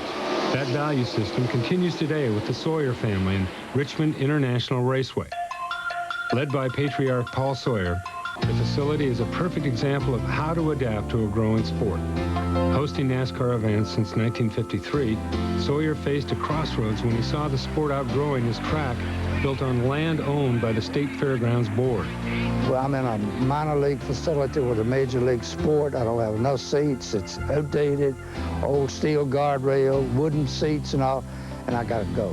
Either I gotta have a long-term lease. But Sawyer's stand with the Fairgrounds Board paid off with a new long-term lease that led to the demolition of the old facility and the birth of a new track that he likes to call the 10th wonder of the world, and ensuring his family's place in the future of NASCAR. How was racing made? It was made on short track, action. And I call this the action track, fan-friendly. So I built a 3/4-mile racetrack where everybody could see. And I tell everybody, if I'm doing wrong, let me do it all over again. So if anybody told me it was going to grow as fast as it, I said, you're crazy. When you're looking at September coming up, 95,800 seats on a 3/4-mile racetrack. And today is the second day of May, and we're sold out. So if you're doing wrong, I want to do it again.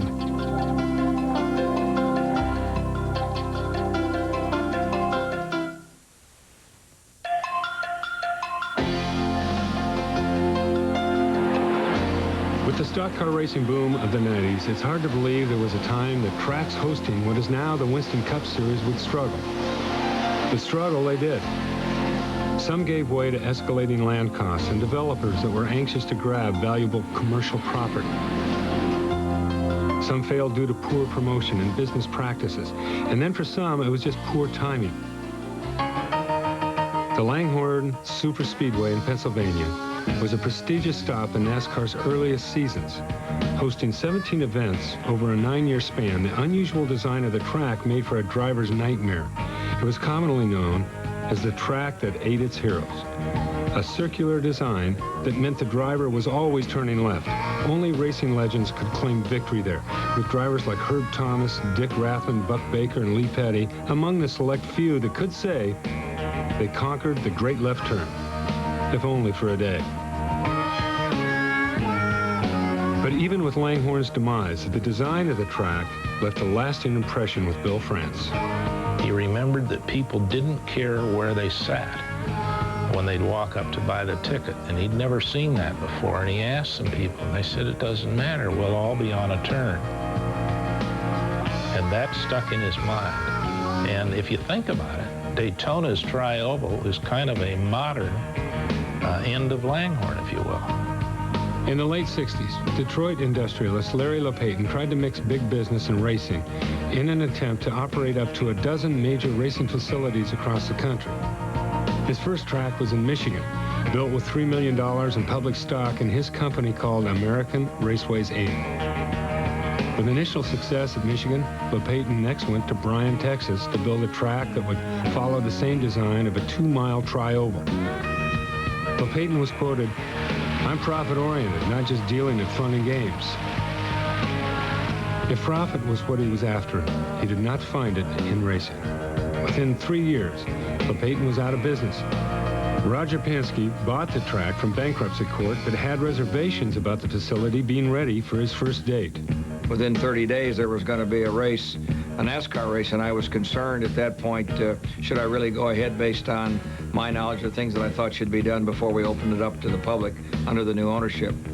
I went back to Indy after we purchased it and ran into Bill France Jr. at the time trials along with Lynn Kukler, and I said, guys, I really don't want to have the race there. I'd really put it off for 4 or 5 months. And they say, Roger, you've got to have it. It was important. Obviously, I didn't know how important it was to their schedule at that point. We went ahead and had that race. It was certainly a keystone decision for the track and for the future. I didn't realize how important that track was going to be as far as NASCAR was concerned. LePayton's other track in Texas also struggled, fighting a poor location before losing its place on the Winston Cup schedule in 1981. Brickyard owner Tony Holman helped christen Ontario Motor Speedway in 1970. After Indy cars debuted on the layout almost identical to Indianapolis, the track hosted 9 Winston Cup events beginning in 1971 and included the season finale for 7 consecutive seasons. Opinions for the reason for failure of the track are varied, but the consensus seems to lead to one thing: timing. It was a nice track. It was just before its time. And if it could have lasted till 1983 when television really started, we might not be here today. I do think another mistake was made. It was a copy of Indianapolis.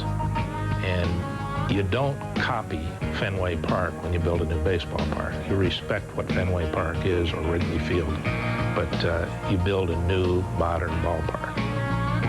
While many tracks came and went from the NASCAR stock car schedule in the first 25 years of the sport, the greatest purge came in 1972. With the entrance of the R.J. Reynolds Tobacco Company into the sport the previous year, it was decided that the years of 50-plus races per season were over, with a concentrated schedule of approximately 30 races per season. Each added significance as well as encouraging all competitors to try to run a full schedule in order to compete for the prestigious title of Winston Cup champion.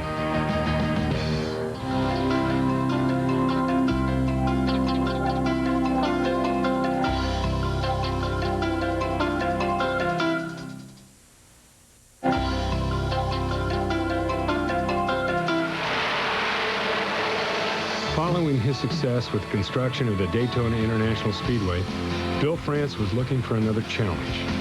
France claimed an 1,800-acre site in Talladega, Alabama to build his next dream track. If it was banked a little more, the cars would go faster. If the radius of the turns was a little greater, the cars would go faster. And the track is actually wider than Daytona by 12 feet. And at 2.66. It's longer than Daytona, longer than Indianapolis. In theory, I think he wanted to have the biggest, the fastest racetrack in the world. As opening day approached in the late summer of 1969, there were dark clouds on the horizon for France.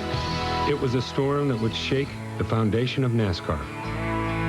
We'd been in Michigan, and all the drivers had got together, most of them, and formed the PDA, Professional Drivers Association, whatever it was.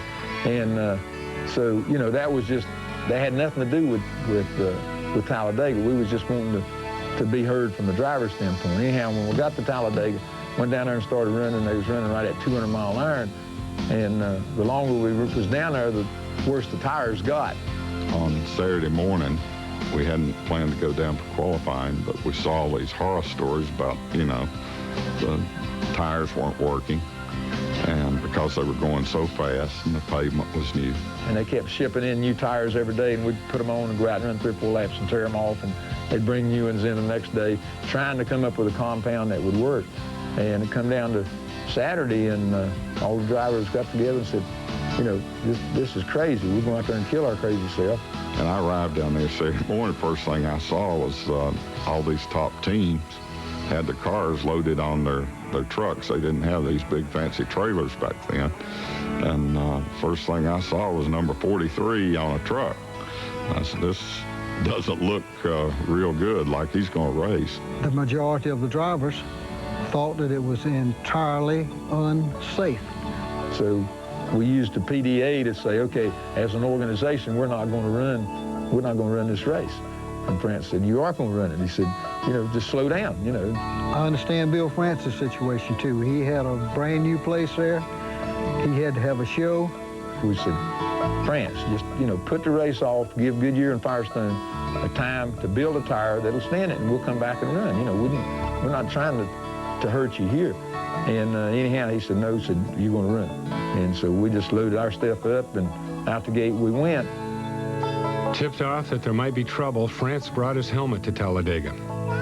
Every time I found out something, I would call Bill France and tell him. And these drivers didn't know I was doing that, see? And so France was always a step ahead of them. So 59-year-old Bill France donned his helmet and took off on the largest American racing oval ever built. He ran a car 175, I think it was. And there was a tire problem. His theory was that the accelerator goes both ways, you know. Despite France's exhibition, the drivers still had safety concerns, and the decision was made for most to pull out of the event. He was a block of granite. I saw that right quick. He said there was going to be a race, and there was. I mean, they waived most of the rules in NASCAR to get a field. He surprised everyone by making the announcement that he welcomed there to Talladega. He called it the track of the future. And he says, I appreciate you coming to the race today. You're going to see a good race. And he said, but hold on to your stubs. He said, your stub will be honored for a race at any race at Daytona or any race at Talladega in the future. And the crowd just gave a tremendous roar. You know, when you look back on all of that, the best thing that ever happened to Talladega, and France got lucky again, and we got lucky, was that for the next 3 or 4 weeks, all you could hear was Talladega. So he got that free publicity that if we went down there and run that race, he'd have got publicity on Monday. On Tuesday, nobody would have known about Talladega.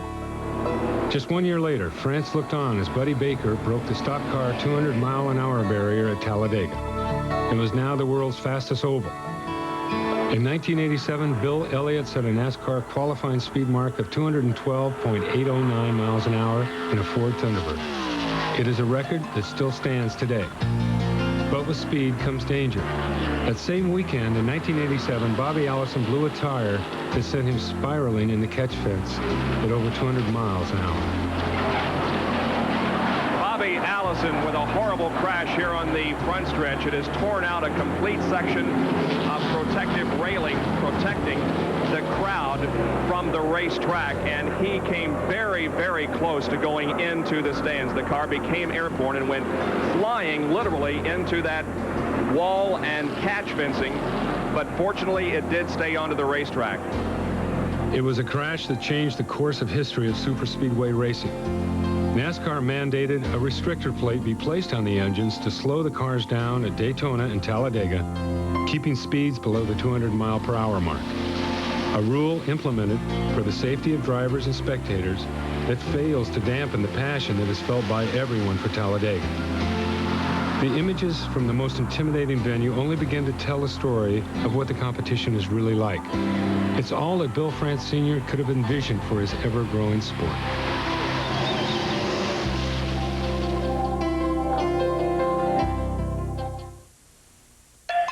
The 50 has been brought to you by Coca-Cola Classic. Always the real thing. Always Coca-Cola. By 76 NASCAR High Performance Motor Oil. Works for NASCAR. Works for your car. And by your select GM Goodwrench Service Plus dealers. The plus means better. If Bill France was truly inspired to build his superspeedway at Daytona following his expulsion from the Indianapolis Motor Speedway, it is doubly ironic that the racing series he created would enjoy one of its milestone events when in 1994, NASCAR came calling with the first Brickyard 400. The first inkling that stock cars may be coming to the Indianapolis Motor Speedway came in 1991, when A.J. Foyt piloted his car around the world-famous oval while they're filming a commercial. Speedway President Tony George also took a turn at the wheel and found the match of stock cars and the Brickyard to be more than just a pipe dream. As negotiations between the Speedway and NASCAR continued, there were a few more parties that needed to be consulted. I was a Goodyear at the time, and Bill France called me one day and he says, how'd you like to do a tire test at Indianapolis? I said, well, I don't want to. Why would I do a tire test at Indianapolis? And he said, well, you never know when there might be a race down there. And I said, well, I'd like to do a tire test of Indianapolis, but not just for showbiz. I mean, I don't want to go down there unless there's going to be a race. Is there going to be a race? He said, I can't tell you that. I can't tell you that. We just want to figure out what's going on. So I said, it's going to cost me a lot of money. He says, it won't cost you anything. It's going to be a tire test. So we came down, and I think whatever, this kind of historical now, 30 or 40,000 people came out to watch a tire test, which we thought was a great value. But I think that was like everything else. It was very carefully thought out. With the behind-the-scenes work done, it was time for a monumental announcement to be made.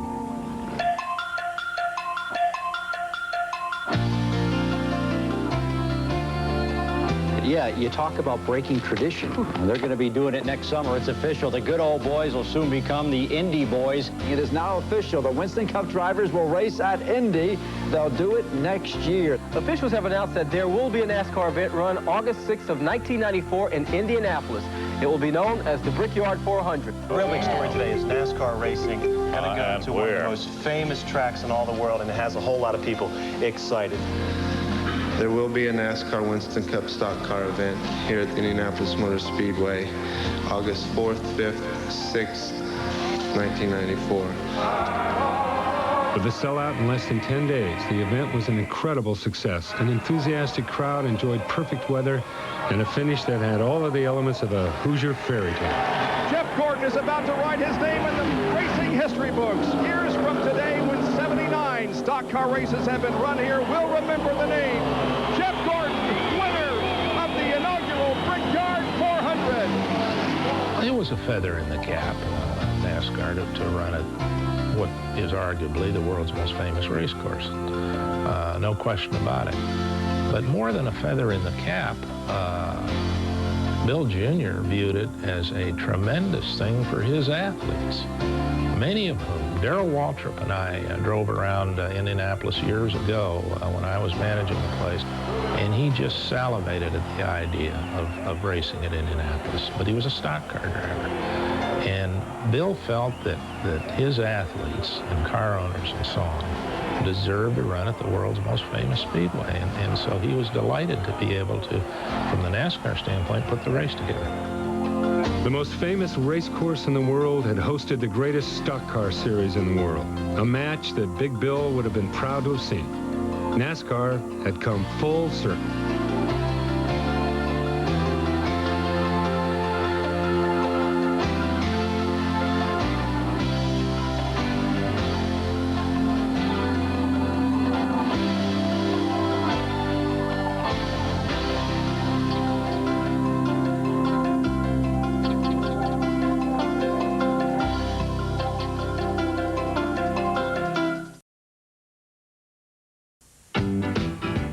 Are they prejudiced, these millions who love the racing game and the men who play it?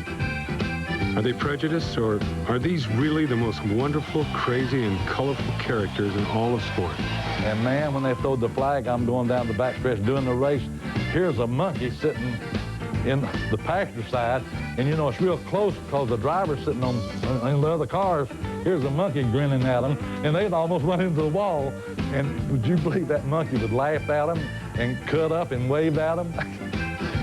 He run in 8 races with me, and NASCAR didn't say a word. And all the people in the grandstand, you know, that loved animals, they had to come down and see Jocko Flocko in the pits.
A century now, NASCAR has been abundantly blessed with multi-dimensional stars such as Tim Flock, who once won 18 races in a single season. Behind the wheel, they are fascinating and lovable personalities. The combination is called charisma, the ability to touch the fan at the emotional level, to win hearts as well as races. I won the Daytona 500! I won the Daytona 500! More than just race drivers, these are men who have transcended the sport, delivering it to new levels of notoriety and widespread adoration. Reigning over them all, of course, was the king. In the history of athletics, each generation has had room for only 1 or 2 superstars, as rivals Wilt Stilt and Bill Russell defined a great era in the history of basketball. But what if Michael Jordan had been their contemporary? So too does each racing generation offer up its finest talent for the consideration of history. But only a few men face that judgment with accomplishments and influence. And why do these few stand out from the many who ran fast, won races, and took their shot at immortality? Consider the car owner. These two are powerful personalities, pivotal figures in the history of NASCAR. They are as fiercely competitive as the heroes behind the wheel. If wheel-to-wheel competition is NASCAR's bread and butter, then this abundance of transcendent personalities are its seasoning and its spice. And this 50th anniversary celebration becomes an all-you-can-eat buffet of competitive spirit and colorful characters. I had an idea, you know, you get so dry throat and everything and that dust and all, and I thought that'd be a hell of a treat if you could have a thermos jug. We used to have one behind our seat with a douche bottle bag tube that would go up, and we had a nipple on it, and we'd get a drink every once in a while during the race, you know, and I filled mine full of beer, and I thought that'd be the treat. The damn thing looked like a washing machine after making about 10 laps.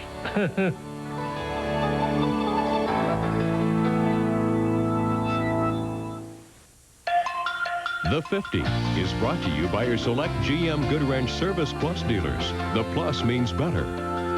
By Coca-Cola Classic, always the real thing, always Coca-Cola.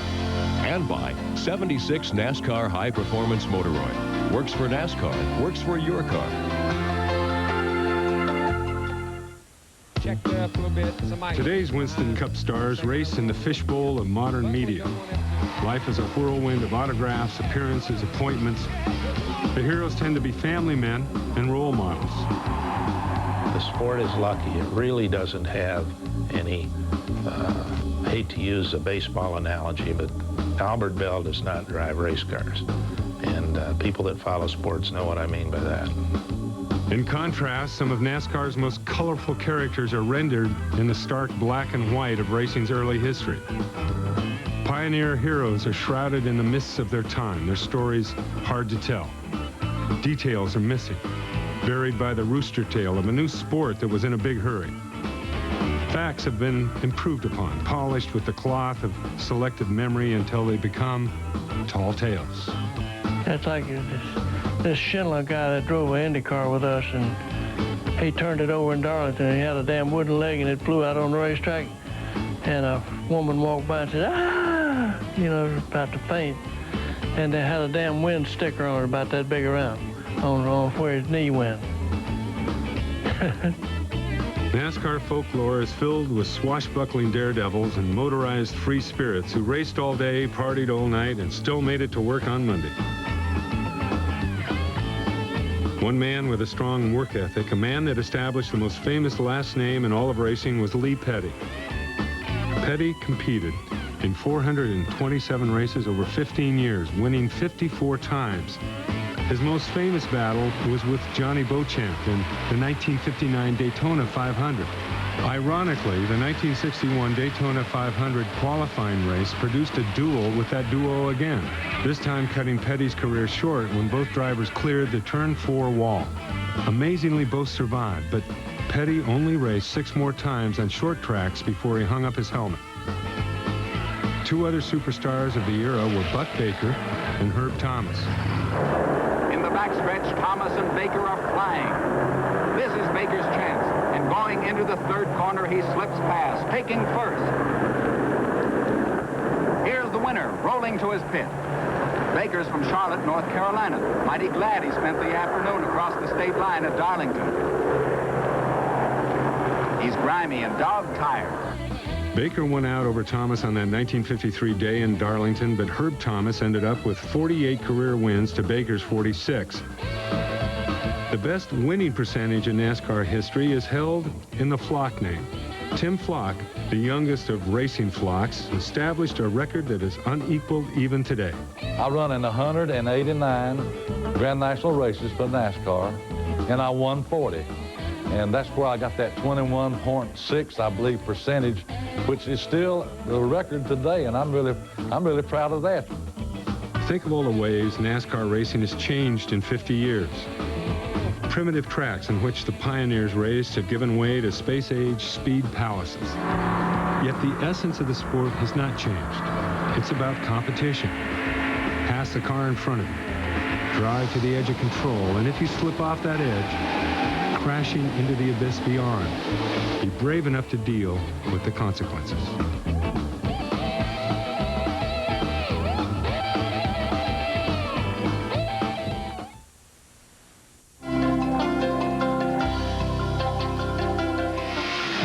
It is inescapable truth.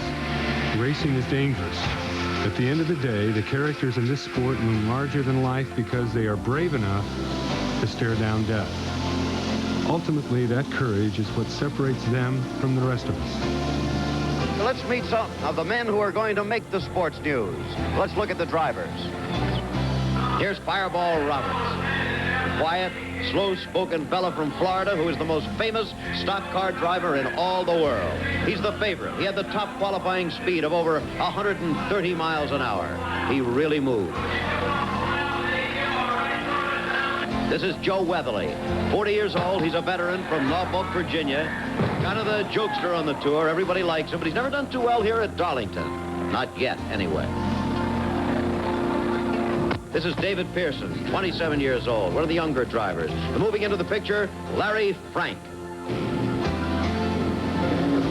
Fireball Roberts was in his prime, the biggest name in a game called NASCAR, a souped-up southern racing series in America had just begun to discover through the magic of television.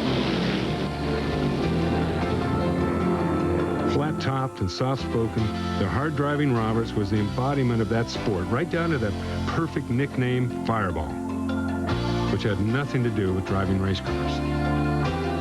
Glenn grew up in Apopka, which is inland Florida, and it was organized baseball, and he was a pitcher for a team in the next little town, and it was the Selwood Mud Hens. And one day someone said, when he pitched a ball, they said that was really a fireball, and it stuck.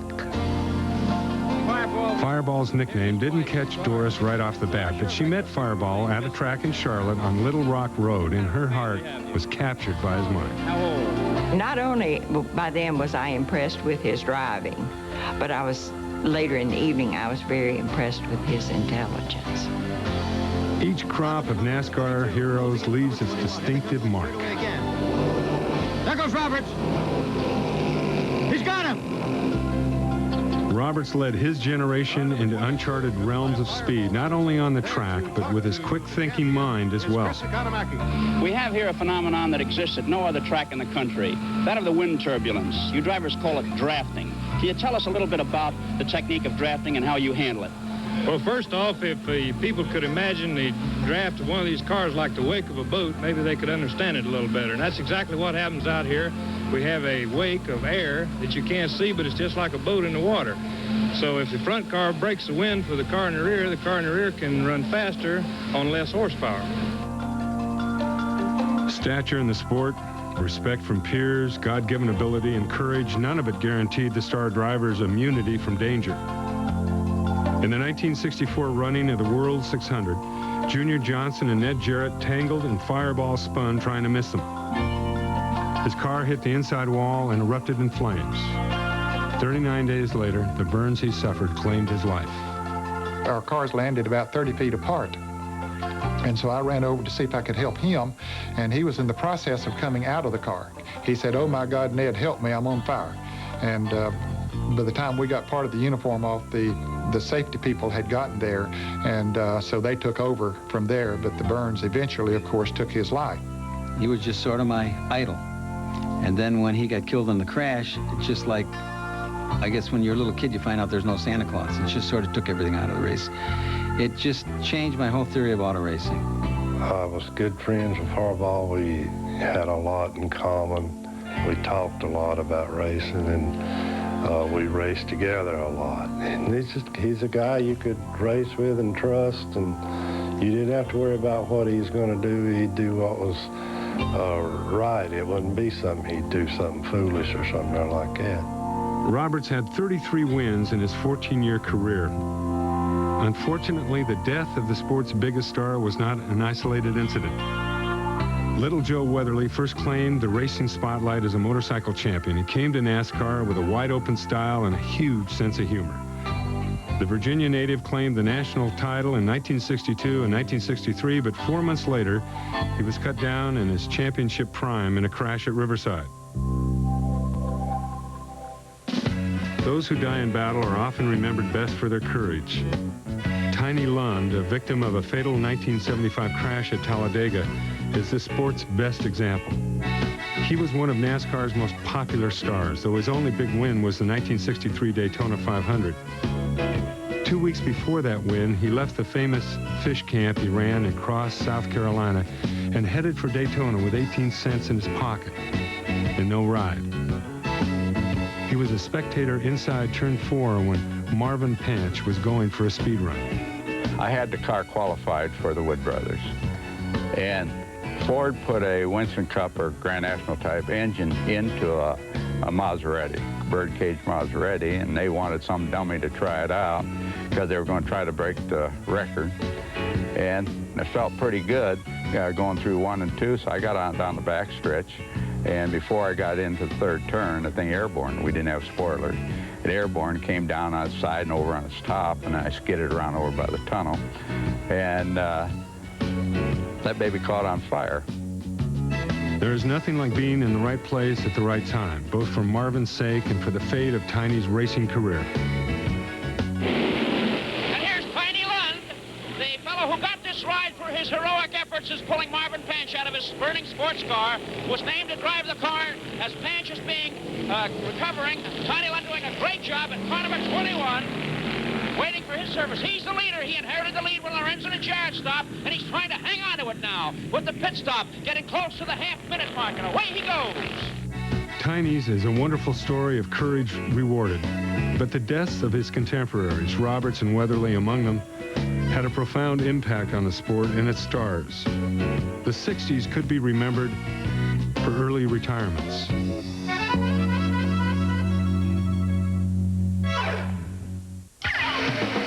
It's almost become cliche, repeated after each big crash. Winston Cup stock cars are touted for their ability to withstand horrendous impact. Tough NASCAR standards for car construction are lauded as an example for the entire racing world. Time after time, the drivers walk away. But it wasn't always like that. Speed had outrun safety, and it was a very, very upsetting time to be in racing. And you saw a lot of early retirements. Ned Jarrett was an eager youngster who did it right. He paid his dues in the sportsman's ranks, learned his craft, earned the right to move up. And by the time he graduated to NASCAR's big league, he had a reputation. Good driver, family man, solid, reliable. He's a good guy. Ned knew there was more to racing than standing on the gas and sawing at the wheel. After winning the Grand National Championship, he took a Dale Carnegie course, making him a better spokesman for the sport. To be associated with this fine group. On and off the track, Ned left his mark. He won 50 races, 2 championships, and the Southern 500 by 14 laps, a record that will surely stand forever. He helped extinguish the flames that claimed his friend Fireball's life. And then, a year later, he got a phone call from the Ford factory asking him to withdraw his entry in the next night's race. It was a rude awakening to factory versus NASCAR politics. And I got to thinking after that, hey, do I not have any more security than that? One phone call in a pay phone booth can ruin my career, just pull the rug totally out from under me. And then I began to think about, well, maybe I need to look for something else to do. And that something else to do was broadcasting the sport he loved. And 30 years after hanging up his helmet, he is the essence of the racing experience on television for fans Sunday after Sunday. Shaping up here today. And then you seem like all... Ned's biggest rival was Junior Johnson, the salt-of-the-earth character America would come to know as a stereotypical Southern stock car racer. Everything in that stereotype was true. Junior really was the moonshine-hauling mountain boy who raced the devil down the Carolina back roads.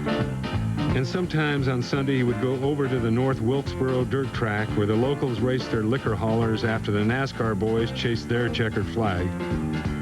And along the way he caught the eye of famed author Tom Wolfe and became the last American hero. Well, there's no question about somebody putting a mark on you like that it don't impress you now. It will. It'll impress the dickens out of you. Especially when he went on to,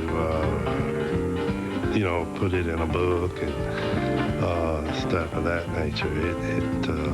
I got more out of it than he did. Junior was a symbol of racing's roots and one of its early stars, but his most amazing feats came as an owner. Each fall at budget time, this homespun hero would venture out from Ingle Hollow to the boardrooms of corporate America, returning with millions of dollars to fund his race team. With its ongoing lineup of all-star drivers, that team was among the most respected and successful in the sport. Junior retired from driving with 50 wins and went on to win 6 championships as an owner.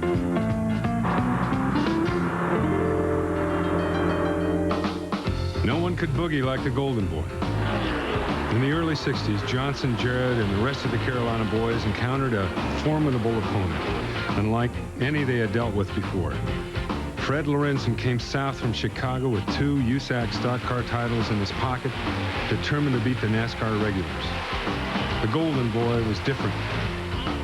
It's not just that he was a Yankee. He was a Yankee who wore a jacket to dinner, carried a comb in his pocket, thought it was just as good to think your way to victory as it was to stomp the throttle and bull your way to the front.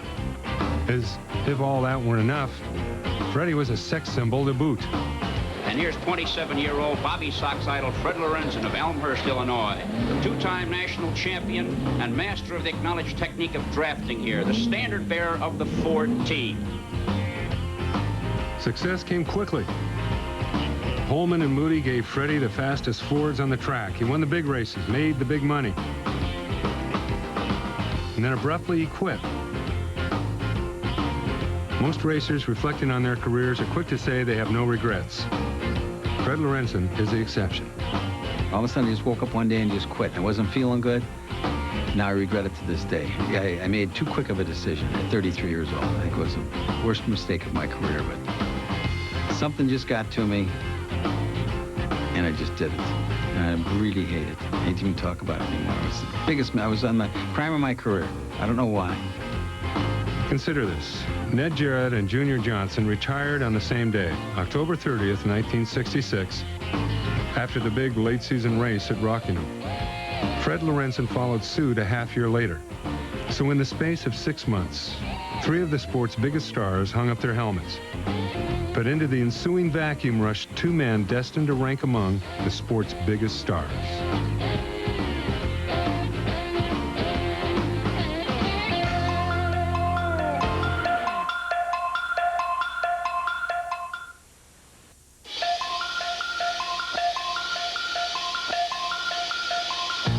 Just as Valentino begat Bogart, who begat Nicholson, as Babe's lore passed to Williams, who in turn passed the torch to Mantle, so too does a superstar status pass down in the history of NASCAR.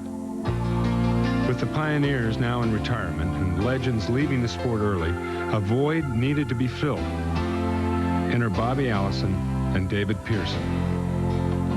As Lorenzen abruptly left the driving scene, Ford asked him to stay as a team manager. He handpicked a successor in the Holman-Moody Ford. Bobby Allison got the ride just in time for the '67 race at Rockingham. He won his first time in the car. Well, I wasn't too nuts about being a manager. I thought I'd like it better, but I didn't. Allison I did because he was sharp in the chassis, and I feel a driver that's got real sharp in the chassis is half the battle. I mean, they got to be able to set the car up good. He knew how to drive, and he also knew how to set a chassis up, so that gives you a 100% edge on everybody else. I think of the 1967 American 500 at Rockingham, my first 500-miler, my first ride in the Holman and Moody Ford. To win that race, Ralph Moody helping me like he did, and of course Fred Lorenzen as the crew chief, a guy that had won a lot as the driver, now was the crew chief, and of course Ralph Moody was the one that guided the program. Legend had it that there were Holman drivers and Moody drivers, but few men could serve both masters. Allison was the proof. He won 3 of his first 4 starts for that famous team and was promptly fired. He was a Moody guy. Holman didn't like him. And into that vacant seat stepped David Pearson, himself a free agent thanks to a clash of personalities. He and owner Cotton Owens had won the 1966 championship. But the following year had a falling out over who was going to ride with whom to a race in South Carolina. Cotton got mad, David got mad, words were exchanged, and thus David joined Holman and Moody at a most fortuitous time. They had decided for the first time to run all the races to chase the championship. Pearson was the man for the job. He won back-to-back titles in 1968 and '69. David Pearson could not stand losing. The only driver today that compares in ferocity at the wheel with David Pearson is Dale Earnhardt. I mean, David Pearson was a tremendously aggressive and assertive driver. David's tour in Car 17 produced 31 wins and 2 championships. That run ended on a couple familiar notes. A phone call from Ford and a fight with a boss. Ford was pulling out, so Holman's solution was a salary adjustment. He said he wanted to cut my salary from 50% to 40%. And I said, John, if that 10% is going to make you go broke, we might as well quit right now, because I don't think that's going to make any difference, you know. So I left him. Believe it or not, Pearson's replacement was Bobby Allison, still a winner and still only able to get along with half of Holman and Moody. For David Pearson, unemployment didn't last long. A phone call from the famed Wood brothers, he was back in business. Leonard, I don't know, he's a master of racing. You know, he would have the car ready, and we hardly ever had to change that thing. And if we did, we would sit down and talk about it before we ever changed it. To this day, they are legendary owners, the pride of Stewart, Virginia, loved by every throttle stomper who ever climbed through the window of the famed number 21. In the 60s, Glenn and Leonard went up north for a month and came back with a secret. They had been called to Indianapolis in 1965 to be the pit crew for Team Lotus, which was a Ford-backed entity. Jim Clark won the race, and they were in the pits. And during their stay in Indianapolis, they learned about stagger. Nobody knew what stagger was except the IndyCar set, the difference in circumference of one wheel alongside another wheel. And they figured that out, and they were the only team in NASCAR racing that used stagger, and they used it to their advantage. They was probably the first person to ever measure a tire, to get the stagger right and everything. Nobody else ever done that. And I know for over a year, nobody ever even saw us do it. One thing that definitely is no secret is the success that Pearson enjoyed saddled up in that Purolator Mercury, rewarding him with the current title of NASCAR's second winningest driver. And for Allison, he ranks third on the win list along with Darrell Waltrip.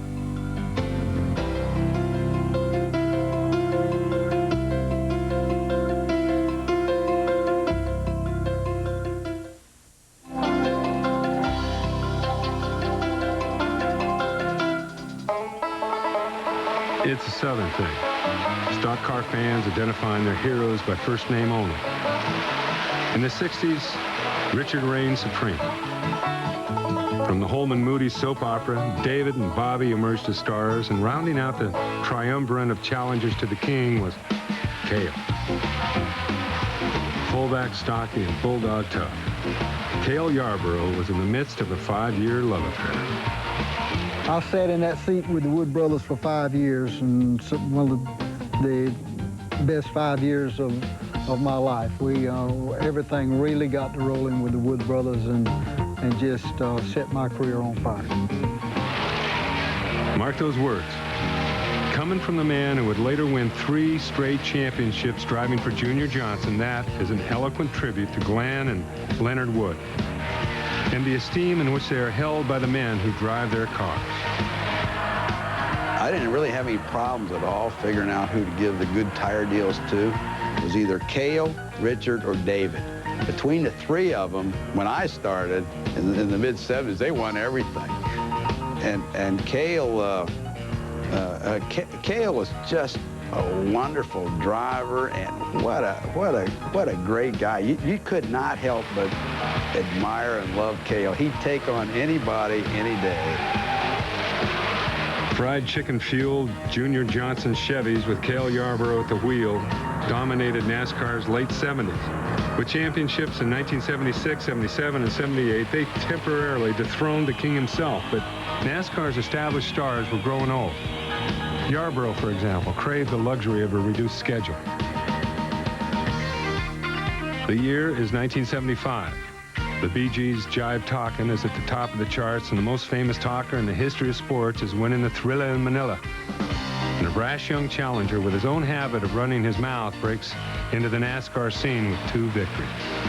He came into this sport wide open. And they're really tucked in behind that 40 car there. That's DK Ulrich. He doesn't get out of the way, and we've got cars spinning all over the track. Both leaders are out of it. I like Cale a lot. He doesn't tell the truth all the ways, some of the wrecks he caused me to have, but nevertheless, I like him pretty good. I think he realized after I started calling him Jaws, maybe he shouldn't talk so much and slow down a little bit. Waltrip did run hard, both with his foot and with his mouth, and in 1979 made a run at greatness, challenging Petty for the Winston Cup, only to see his team and his title hopes fall apart in a pressure-packed championship stretch run. Darrell yearned for a better break that would make his racing dreams come true. Cale came to me in May of '80 and said, I'm going to give you some good advice. Probably the best advice anybody'd ever given me, certainly up to that point. He said, I'm going to get out of that 11 car, and Junior would do anything to get you. And now, sensing an ability to finally back up his words, Darrell saw his future success riding on buying out his contract with his current team. Finally, we come to terms with Diegard that we'd give him $300,000. We met with them on Monday morning here in Charlotte to give them the $300,000. Typical Diegard, they walk in and say, well, wait a minute, that's not enough. Now, wait a minute, that was our deal. We agreed on that. How can you back out now? Well, we want $25,000 more. Why? Well, because you're in the Busch Clash. We forgot about that. And you'll probably win it. And we want half of it because you got in it because of our car. So I had to run out and scramble around and get $25,000 more on top of the $300 I'd already given them. But anyway, we were able to do it, got a release, got out of there, signed up with Junior, and the rest is history. And I did win the Busch Clash. He was the first to buy out his contract amid such public fanfare, first to enthusiastically pursue a role of corporate spokesman and media darling. Waltrip redefined what it meant to be a NASCAR star. In the process, he underwent a transformation from the mouthy interloper the fans loved to hate to the 1989 winner of Winston Cup's most popular driver award. But DW's era as the sports dominant driver diminished when he left Junior Johnson. Darrell saw his future in the burgeoning sponsor-friendly racing organization of a Charlotte Chevrolet dealer named Rick Hendrick. Junior, meanwhile, took a look in his crystal ball and made a run at the sport's next superstar.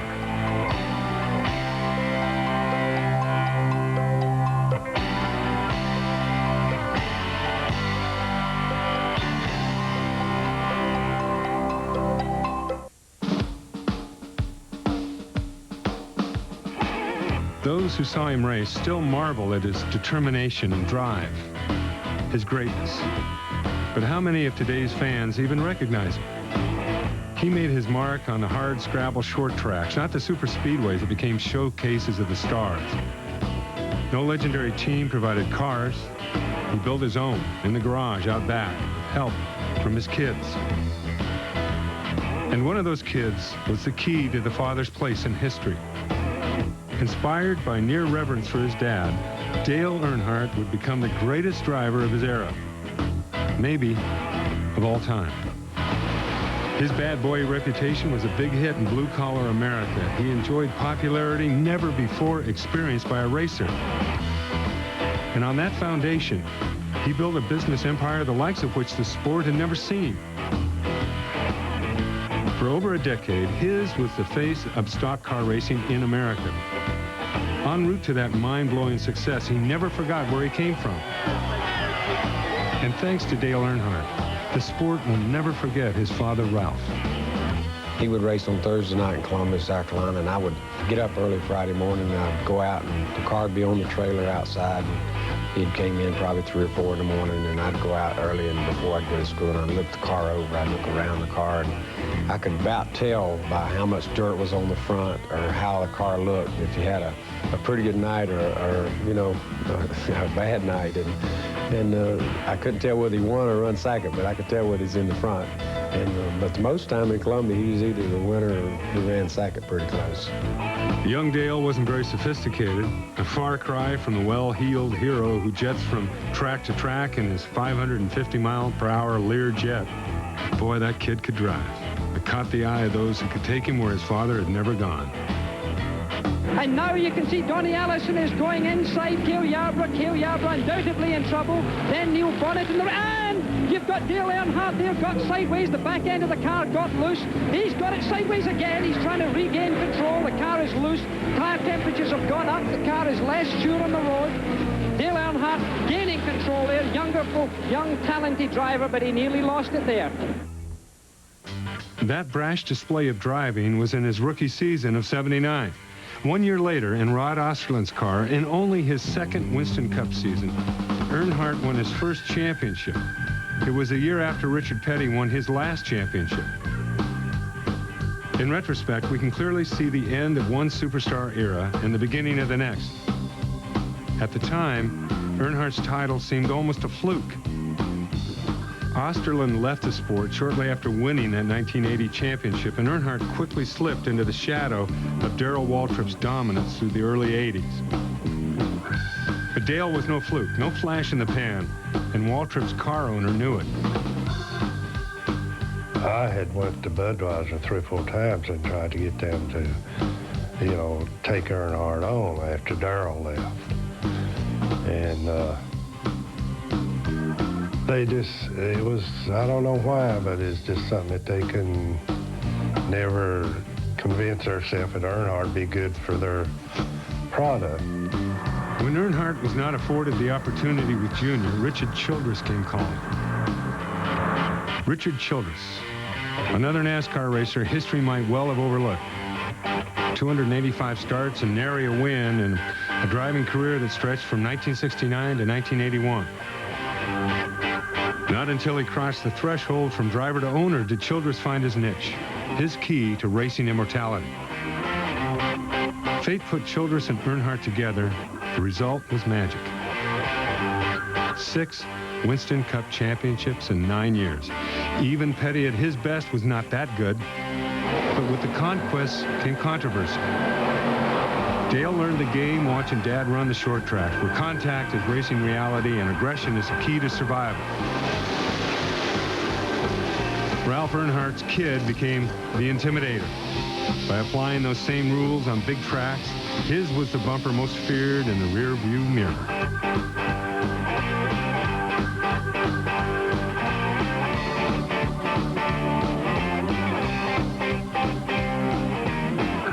Through it all, his fan base grew. Annual sales of Earnhardt's paraphernalia has exploded to nearly $50 million. However you choose to analyze his appeal, the fact is that Earnhardt himself and the sport he had come to represent had struck a chord that was resonating across the landscape of American sports. At 200 miles per hour, stock car racing was roaring into the mainstream, headed for the top, led by a guy who wasn't afraid to knock people out of the way.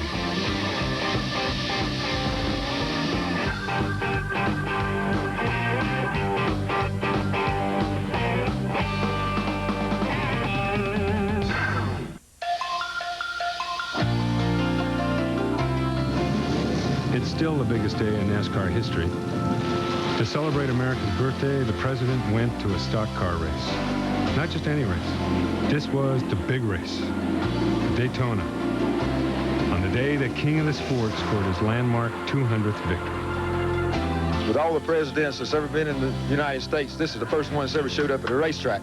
So everybody's got to go from that, from racing standpoint, and I wanted to be the one that was able to welcome him to Grand National Racing. Proud to be an American could be NASCAR's motto, so it's appropriate for its stars to pal around with presidents. But King Richard Petty and the sport over which he reigns did not always travel in such prestigious company. Richard and racing grew up together from the humble beginnings in the hills of North Carolina. Like Ralph Earnhardt, Lee Petty was a great racer, whose greatest contribution to NASCAR history was his son. Richard would become the king, but his dad laid the foundation for that kingdom back in 1950. This is something I really like to do. I feel comfortable with it. I think we can win races, and I think we can make a living out of it. So then he just stopped his trucking business and just went into racing full time. Fiercely independent, Lee didn't drive for others. Instead, he built Petty Enterprises, at first the family team, eventually the Chrysler Corporation factory team. Independent to the end, Lee walked away from racing the day he retired. Richard's ascension began as a teenager. He and his brother Maurice took one of Lee's convertibles to a NASCAR race. And Richard's been going ever since.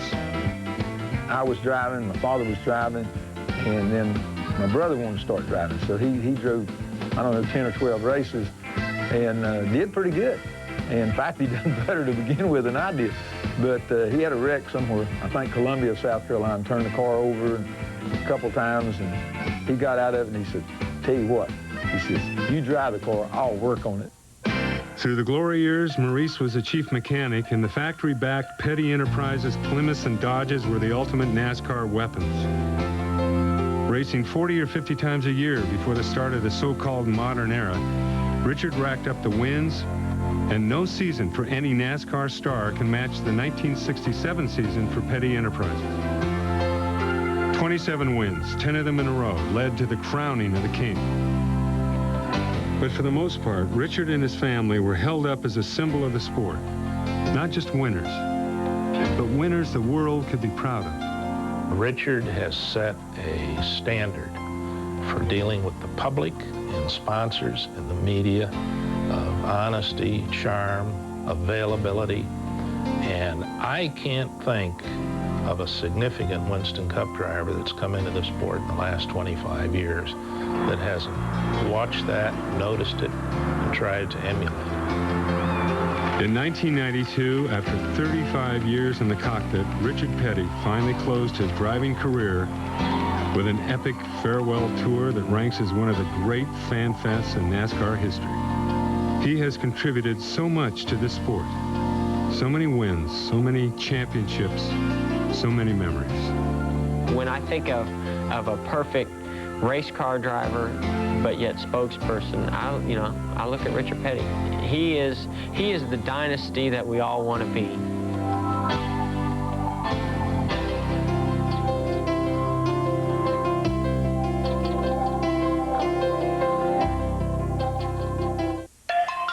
The 50 has been brought to you by the all-new Wide Track Grand Prix by Pontiac. Wider is better. And by Goodyear, #1 in tires.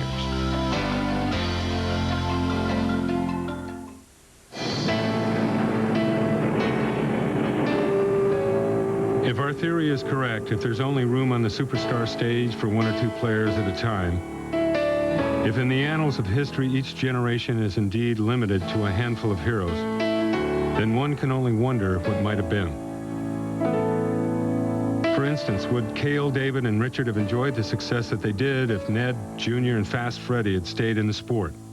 And how about shining stars Nelson Stacy and Pete Hamilton, who won at Darlington and Daytona but then walked away? And consider Leroy Yarborough, who Junior Johnson considers to be the most fearless of all his drivers. In 1969, Leroy won the equivalent of the Winston Million, taking the checkered at Daytona, Charlotte, and Darlington, but would ultimately pass away in a mental institution after battling alcoholism. But perhaps one of the greatest warriors on the track was fighting a war off the track with AIDS. He would eventually succumb to the disease in 1989, but Tim Richmond, whose 7 wins in 1986 proved his talents true, was one of the few that could test the Intimidator. We lost a great racer like Tim Richmond. I mean, he's just so much talent driving a car, but he's also one of those guys I don't think could tell you much how to put it together, but he could drive the heck out of it if you got it right. It is also true that fate cleared that stage in the tragic year 1993. The decade had begun with such great promise. 2 rising stars were vying for the attention of the stock car world. 2 fine young men many thought would eventually live among the old-time greats. There was Alan Kowicki, the Wisconsin short tracker with an engineering degree to go with his heavy right foot, willing to give up everything he had for a chance to prove that he was the best, and prove that he did on his own terms. Alan Kowicki, talent-wise, was untouchable. Alan got his chance, proved his point, won the championship, danced for that one moment on the superstar stage, if only briefly, before losing his life 4 months later in an aviation accident. And how do we measure the potential of Davey Allison? With his dad, Bobby, showing the way. And what better role model could any son have? The father leading, the son learning, the twin heritages of the Allison family and Alabama gang were surely ready to soar to new heights of greatness. Instead, the dreams all crashed down with Davey's new helicopter. Another bright light for the future gone suddenly dark. I think Davey would have definitely been champion over several times, probably.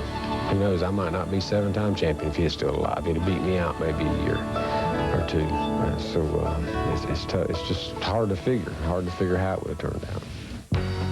But there is always another hopeful waiting for a turn on the superstar stage. Always another brave and talented kid waiting for an audition.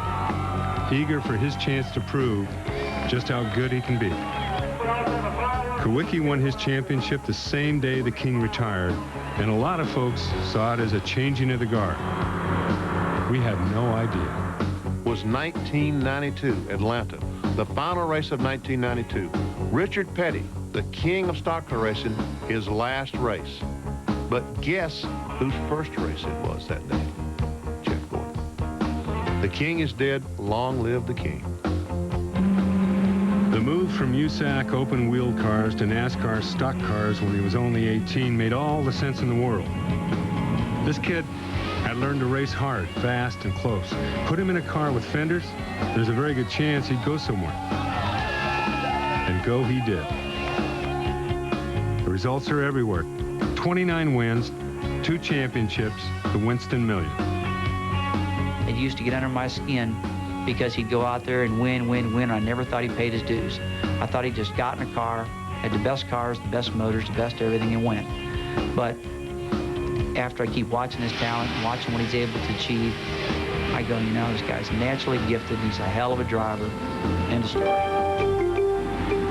For years, pundits assumed the King's 200 career wins would never be equal. They still assume that. But now and then they wonder. He comes to this sport in the flower of charismatic youth at precisely the moment it has exploded into the mainstream of American consciousness. For 50 years, stock car racers toiled on the fringes of American sport. Now, at last, the product of Bill Francis Sr.'s vision has become the hottest sport in America. Thus does Gordon simultaneously reap the benefit of all those who have gone before and open doors for those who will follow. Where will he rank in a pantheon that centers around a king and includes so many who have contributed so much? History will decide how significant the current heroes are and how they stack up against all those who have gone before.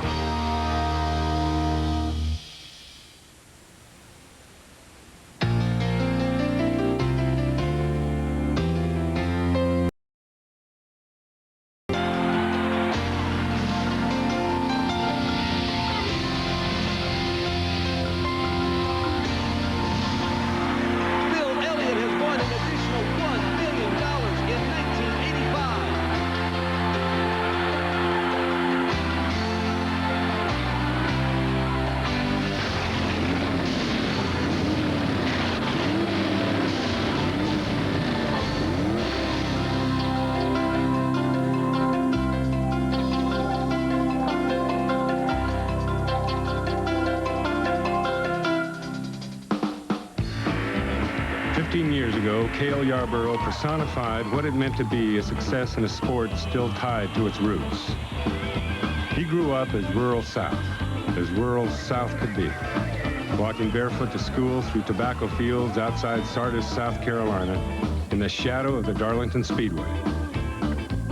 A town with fewer people in it than a marching band. Although he won more than $5 million in his career, his life contains just enough elements of the Old South that he and the drivers of his generation became known outside the region as the good old boys. Ladies and gentlemen, please welcome Dale Earnhardt.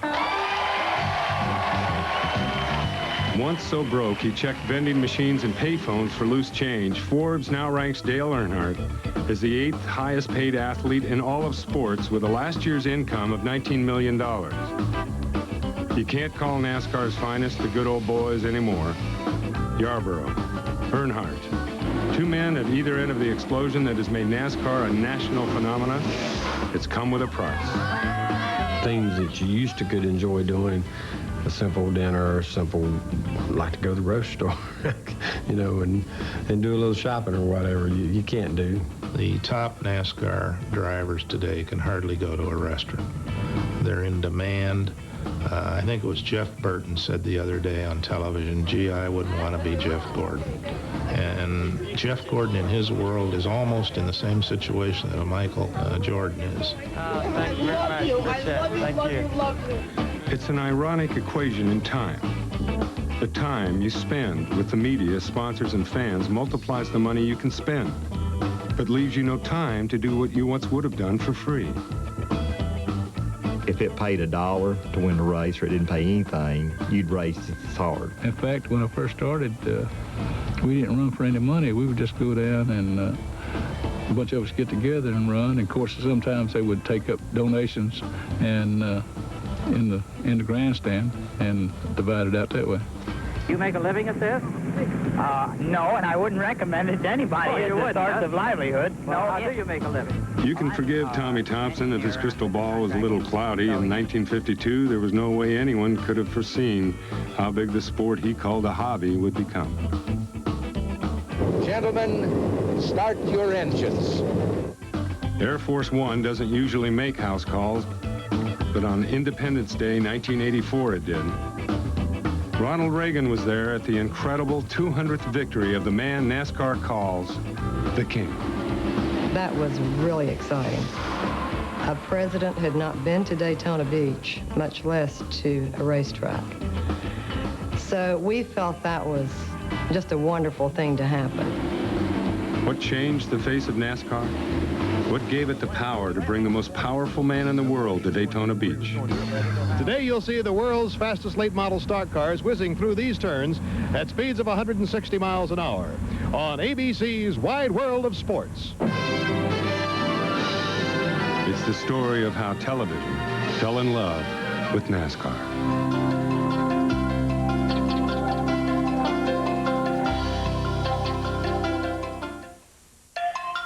The 50 is brought to you by Goodyear, #1 in tires. And by the all-new Wide Track Grand Prix by Pontiac. Wider is better. I'm so happy. I'm short on words. I've wanted to win this thing since I was 9 years old when my dad used to win here, and now here I am in Victory Circle. It's just a country boy's dream comes true. Here I am.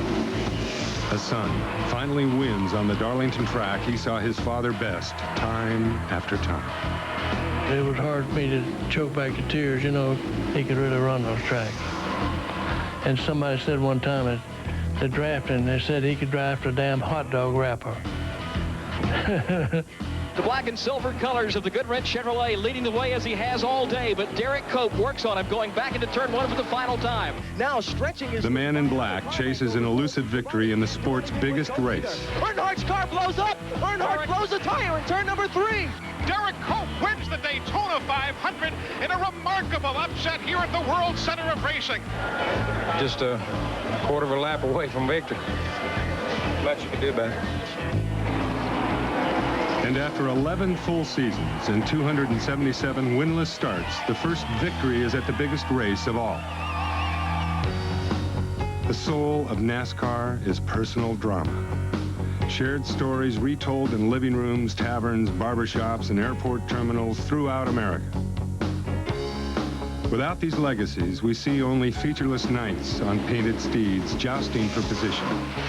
A tough sell in the early days. We'll be back with more exciting action from the Daytona 500 a little later on. Right now, let's switch our scenery somewhat to Wanalancet, New Hampshire, and the New England Invitational Sled Dog Race. Okay, so NASCAR wasn't a marquee property. Not yet. But even if it had been, no network dared show the 4-hour marathons that were becoming its glamour events. In 1960, 50 technicians from CBS Sports Spectacular trundled into Daytona to try live televised racing in viewer-friendly chunks. Airing 2 qualifying races and a pair of half-hour compact car dashes staged just for television. The network considered it such a success, it ordered the crew back to New York, a full 2 weeks before the running of that year's Daytona 500. It wasn't much of a telecast. It was almost a newsreel highlight thing, and it wasn't very good. In '61, Roone Arledge stopped by Daytona and wanted to do some Wide World of Sports NASCAR racing. And Bill said, fine, but you got to have somebody that knows something about it.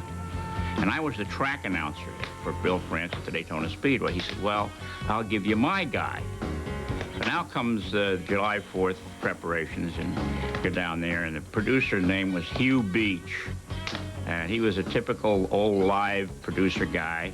who knew nothing about automobile racing.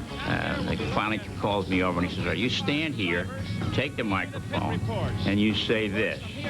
And he gave me some subject matter. And I said, I'm sorry, but I can't say that. He said, my God, you've never been on television and you're a prima donna. What do you want to say? I said, well, looking at how the race is going, I feel this is in order. He said, not bad. You can say that. The Daytona International Speedway has earned the reputation of being the world's fastest track for automobile racing. The reason for it is this 31-degree bank turn, of which there are two, each 3,000 feet in linear length. Chris Economaki, who'll be working in the pit area today, has demonstrated just how tough it is. And I guess you sort of need mountain climbing shoes, don't you, Chris? Special shoes, Bill, definitely. Don't forget, in those days, the equipment was not nearly as portable or as light as it is today. The pit cameras were on tripods and had to be wheeled back and forth. The microphones were all hard-lined with coils of wire, and it was quite a cumbersome job working the pits.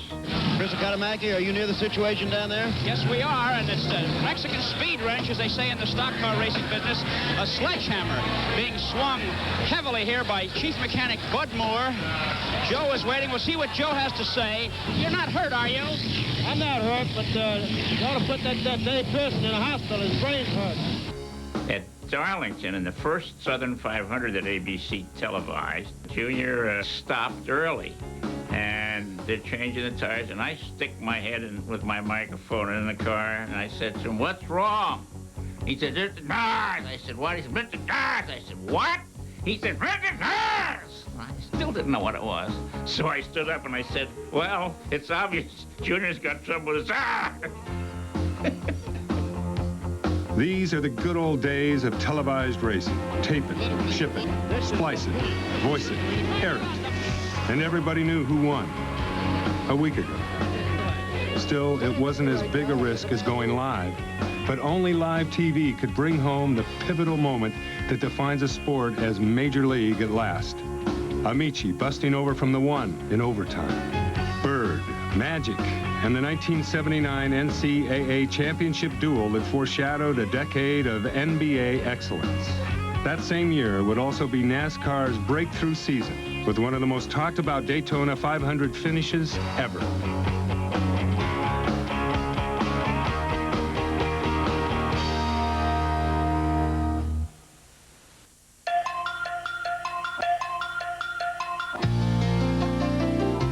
The number 4 corner, and the official starter, Ruby Combs, has the green flag. Out it goes, and they're underway.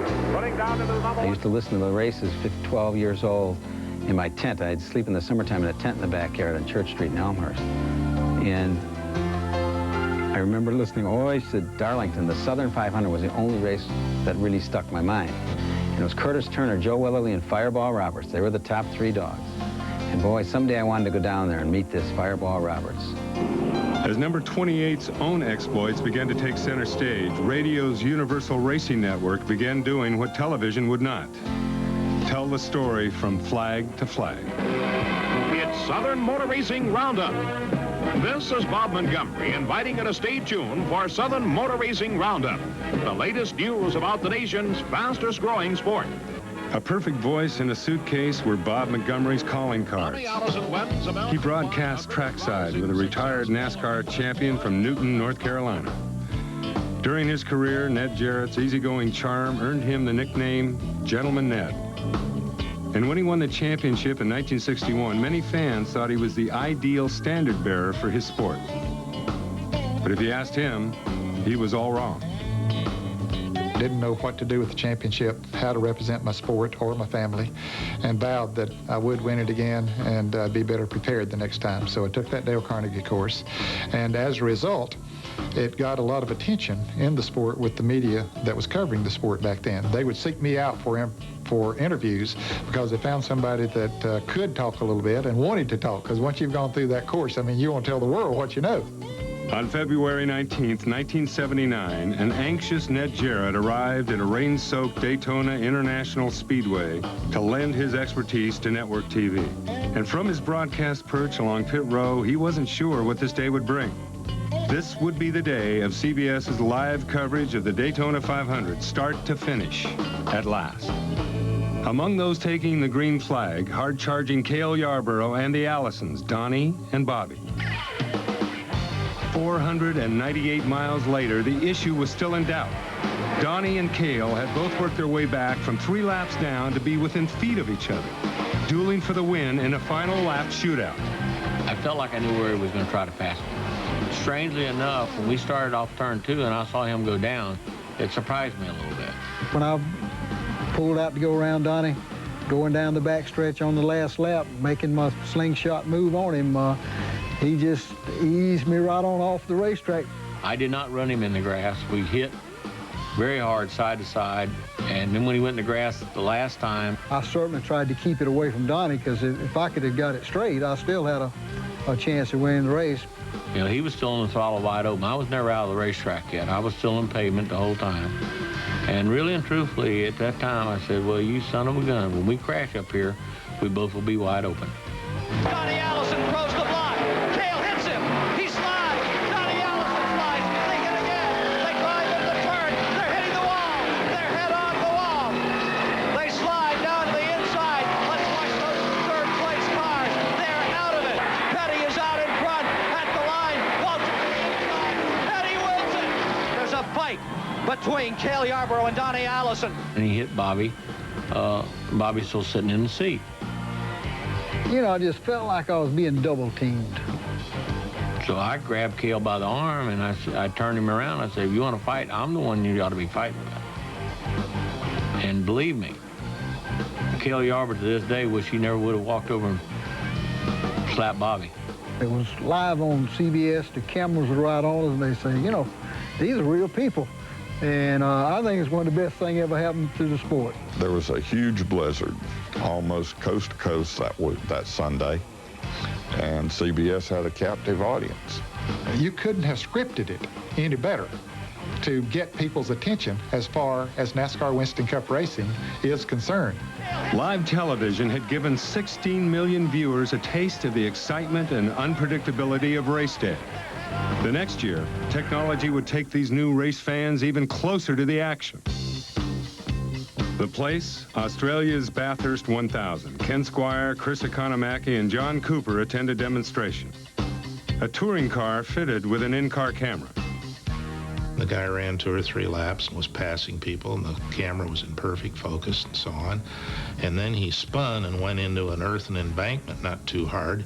The camera followed him right in, showed that. The mud splattered all over the car. He backed it up. It's a touring car. Drove it back to the pits. And Chris and Ken and I looked at each other, and then they started backing up and showing the tape some more, and I realized neither of them were there in the room. And I walked out. It was a little room in the infield where Channel 7 was doing their work. And I walked out, and there were some phone booths over against a restroom wall. And there was old Chris in one and Ken in another, and they were calling their respective networks in New York. Most of NASCAR's stars were concerned that the camera's weight would affect a car's competitiveness. But for one self-professed daredevil, whose personal resume included being struck by lightning and falling out of an ultralight, a few extra pounds were no big deal. Cale Yarborough, Ken Squire, can you hear me? Thank you very much, CBS. To this day, I have people that tell me, you know, we rode with you to victory lane that day, and a lot of people in this country have never forgot that first one.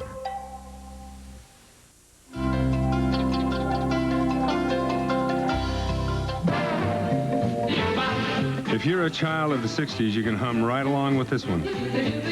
That's because tobacco ads on television were commonplace. Find folks with a knack for having fun, and you'll find Winston. 'Cause Winston tastes good like a cigarette should. And I was in New York City one night in a hotel, and the phone rang, and Junior Johnson had tracked me down. Junior Johnson had some sort of a lead with a tobacco company, wouldn't say which one it was. It turns out it was R.J. Reynolds, to sponsor his cars. And there was some talk at the time about cigarette advertising on television being iffy. And Junior asked me on the phone if the television camera could erase the sponsorship on the car as it went by. I'll always remember that question. 1970, Chrysler has announced that its factory-backed teams will drop from 6 to 2. Ford follows suit and announces it will drop some of its teams as well. All of them, effective immediately. Years of protecting itself against the whims of Detroit will help NASCAR weather the storm. Its independently owned venues are another matter. None of the tracks had any money, so you couldn't afford to advertise. Advertising was taking these cardboard billboards and riding whatever the well-traveled highway was between two pretty big cities and putting one up every mile or so. Over in Ingle Hollow, North Carolina, Junior Johnson was having problems of his own. Gone 2 was his sponsor, but a half-hour's drive away was a solution. Change to Winston. Winston-Salem-based R.J. Reynolds had been banned from advertising its tobacco products on TV by the federal government. So Junior thought, well, they got to have a bunch of money they can't do anything with. I approached them about sponsoring a stock car. They asked me, you know, what kind of money I was talking about, and I said, well, I need about I would think back in is about $700,000-800,000. And they said, Lord have mercy, we need something bigger than that. You know, that's, you know, nothing that we like racing and it would do us some good, but we're looking for something humongous. And Junior says, what you need to do is call a guy named Bill France down in Daytona, Bill France Sr., and talk to him, because I think you could be a better proposition for the whole sport than just sponsoring one team. The irony of the thing was that they had the idea of sponsoring an event. That's really what they wanted to do. They didn't really have any interest in sponsoring the series. And we talked him into that. He said, let's be partners and make this thing grow. And rather than go out and just with a big bang with big bucks, start out gradually and let's see where we can take this sport. I'd like to make you aware, to impress on you, what a big sport stock car racing has become in this country. For example, an estimated 80,000 people are in the stands and on the grounds today here. And as for the money involved in it, there's total prize money in this one race of $116,000. Gives me great pleasure to present to you $1,482,338. It is my pleasure to present you with this check for $2,300,000. Thank you very much. That's a lot of money. Unbelievable. Wow. And so began Winston Cup, a 5-year plan that's lasted nearly 3 decades. The product of a national landscape very different than today. NASCAR seems strangely frozen in the past. The change came when RJR and Nabisco came into our sport. They knew marketing. Nobody in the sport understood marketing. And of course, they threw a lot of money at the sport. And they helped all of the speedways. They could have taken all the money they spent and bought all the speedways in the United States. $40 million a year can do a lot if you're in the speedway business, but improved facilities need to make their turnstiles click. In 1985, Winston offered 1 million more reasons for fans to come out and see if any driver could win 3 of 4 prestigious races in a single season. So we said, hey, let's come up with $1 million program. Sure, Jerry Long, the first year, you don't have to worry about it because, you know, nobody's going to win. It hadn't been won but twice in the history of the sport, and so we don't have to worry about that the first year. We'll be able to ride this for a while. But a Huck Finn lookalike from Georgia had other ideas. He shows up at Darlington ready to potentially win $1 million, and he surrounds himself with guards. And Darrell Waltrip just takes the opportunity and jabs at him the whole time. It was at that time and remains the greatest media craze I've ever seen at a racetrack. A lot of people absolutely would not leave the man alone. He would crawl under the race car. He works on his own race car. There was a camera or a microphone under the race car with him. Bill Elliott is going toward immortality. Bill Elliott gets the checkered flag. Bill Elliott has won an additional $1 million in 1985. Bill Elliott came out the first year and won it, and we didn't budget the money either. For 12 years, no one shared Bill Elliott's throne as king of the Winston Million. This is the last lap of the race, folks. Here he goes. Look here. Oh, they make contact.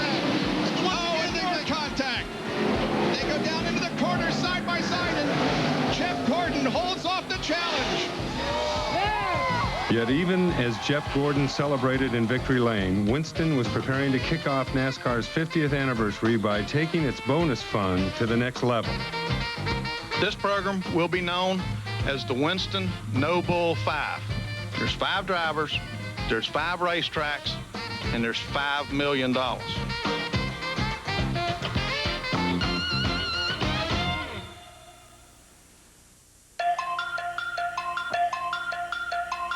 In 1972, Bill France Sr. handed the reins of NASCAR over to the most worthy successor he knew. Bill Jr. had learned his father's business from the ground up, digging ditches, parking cars, and fashioning guardrails out of palmwood. A prodigious reader, he would sit off by himself, poring over every journal and trade paper he could get his hands on. The long hours of study paid off, and Bill Jr. soon became a master negotiator of multi-million-dollar promotions, complex contractual agreements, and could even stroke a driver ego or two. Bill Sr. had a little bit of an intimidating quality about him when he wanted to use it.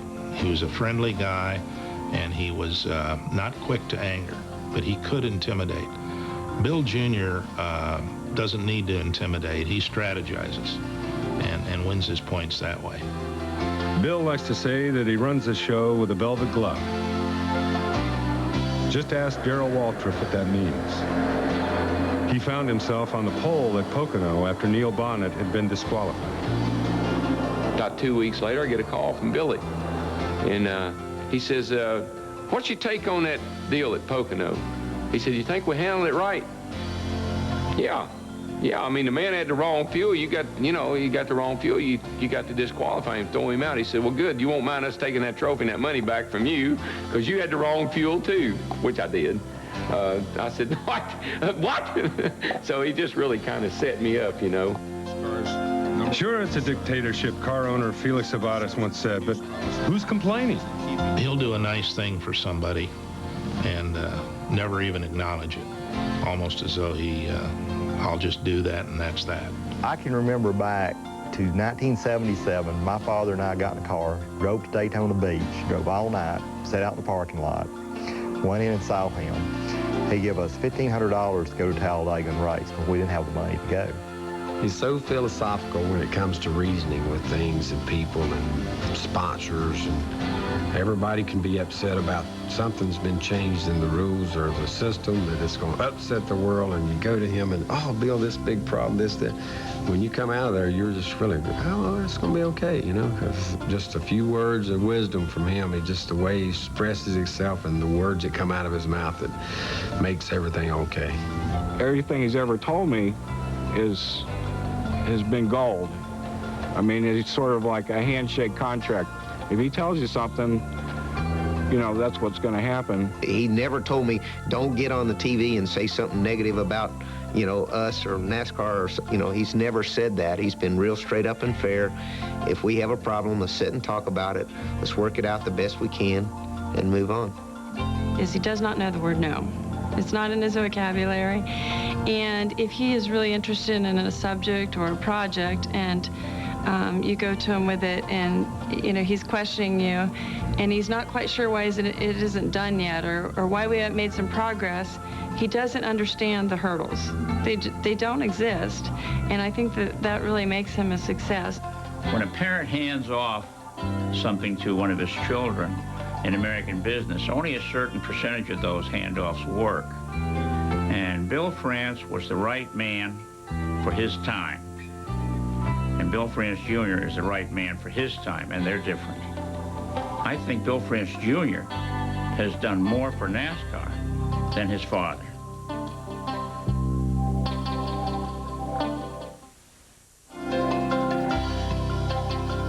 I'd like to thank RCA, Goodyear Ford. STP, this is for you guys, man. They've been with Rich for 25 years. This is Todd Ford. Downey Ford ran great. I got to thank my sponsors, Hooters Restaurant, Naturally Fresh Salad Dressings, Classic Mixers, Valvoline and Cummins and Bugles, all the McDonald's owner-operators, Chevrolet, Southeast Wood, Owens Corning, Sylvania. Let me see. MTD. Read the uniform. Make sure you forgot it. Make sure you didn't forget anybody. If I missed anybody, I'm sorry. Well, you have to remember, in the first decade of NASCAR, sponsors were virtually unheard of. There really weren't any sponsors of consequence. Some gas station would paint its name on a car for $25 or $40 for the weekend, and that was the sponsor. That is until Carl Kiekhaefer, a Wisconsin entrepreneur who saw NASCAR as the ideal way to promote himself. He made millions with his Mercury outboard motor company and then took his fleet of logoed white Chryslers with uniform pit crews to the circuits. In 1955, they won 22 of 40 races. The following year, they took the checkered 16 straight times, a victory string unequaled to this day. His cars were constantly inspected. We were never able to find a Kiekhaefer car that was illegal, France Sr. once said. Brother, did we try. A relentless perfectionist, Kiekhaefer ordered dirt samples taken from tracks and employed a traveling meteorologist. If he watched the details like a hawk, he watched his drivers closer. Kiekhaefer would go to Daytona and rent a 60-unit motel. With his $40 million, he could do this. He'd get a room, true story, a lot of people won't believe this. Kiekhaefer would get a room in the middle, and there would be no driver be with his wife the night before a race if you drove for Carl Kiekhaefer. In other words, it was about like boxing. There was no sex for a boxer the night before he was going to box. And I think this is where Kiekhaefer got this from. And we thought it was the roughest thing in the world, you know, because we wasn't that type of athletes, you know. That's nice. Like the intensity you feel when you drive it. No one watches the doorknobs turning on the infield motorhomes these days. In some ways, things have gotten worse. As soon as you step over into Winston Cup, now you've hit the big time. Not only is it big time sponsors, you know, but it's big time media and, you know, and big time dollars. When the sponsor money started to get larger and the sponsors wanted more than their name on the side of a car, they wanted some attention paid by the driver and other people on the crew and come to their various functions and so forth, and put on a necktie when the sun goes down and kiss the car owner's wife's hand and that kind of stuff. That's when all the partying went out the door. Now I'm in Winston Cup and you know, you don't sneeze without somebody knowing about it, but that's a part of it, you know. That's if you want to be at that level, there's certain things that you have to understand, and you know, that's one of them. The need to be media savvy, so unique in Ned Jarrett's day some 30 years ago, is standard operating procedure now. That's because Winston's entry into NASCAR had been like a ship with a very wide wake. We built VIP booths to bring chairmen and presidents of various companies. They were usually consumer goods companies that sold our products, that we would bring them to an event, expose them to this activity, and they would say, you know, this is a pretty good deal. This is a pretty good venue. There's a lot of people here. There's a way to expose our products here. To me, the Tide car was a breakthrough because that gave other advertisers the confidence that it was, quote, okay to be on the side of these race cars. And today, you've got, well, it looks like a grocery store, particularly in the Busch Grand National Series. It's one grocery product after another. And it starts by bringing a president of another company or entertaining a customer and opening the door here or opening eyes there. I mean, we have a lot of people involved in racing today that people don't realize. On the circuit, the insiders call it the TV pen. You can get a sponsor to give you up to $1 million for it. You'll need it. In NASCAR's modern era, it costs 6 times that to field a Winston Cup team. If time is money, that's a lot of your time for their money. I don't know how in the world a team with one driver can do any more at all than what we're doing. The only way you could probably do it if a guy was single and he had no family and didn't give a you-know-what about a family type of life. Let's just go racing and that's it. The changing economics of racing's technology have altered the role of the driver off the track. But of the approximately 8,600 hours a year that are fair game for sponsors, it's still the 124 hours that drivers go wheel to wheel, which remains the reason why they do it. when I get in that race car, I just feel so comfortable and feel at home when I'm in that race car. And these days, it's my getaway.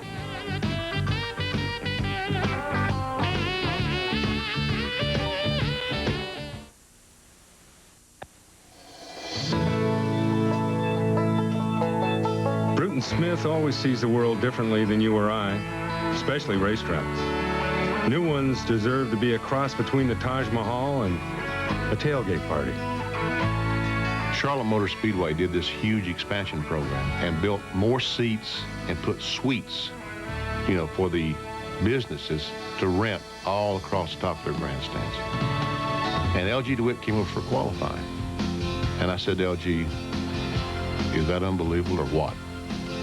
And he said, but who's he going to rent them to?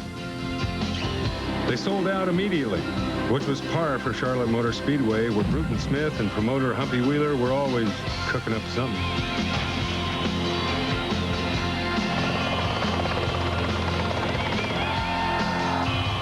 Just simply putting a little Technicolor in the black and white lives that most people live.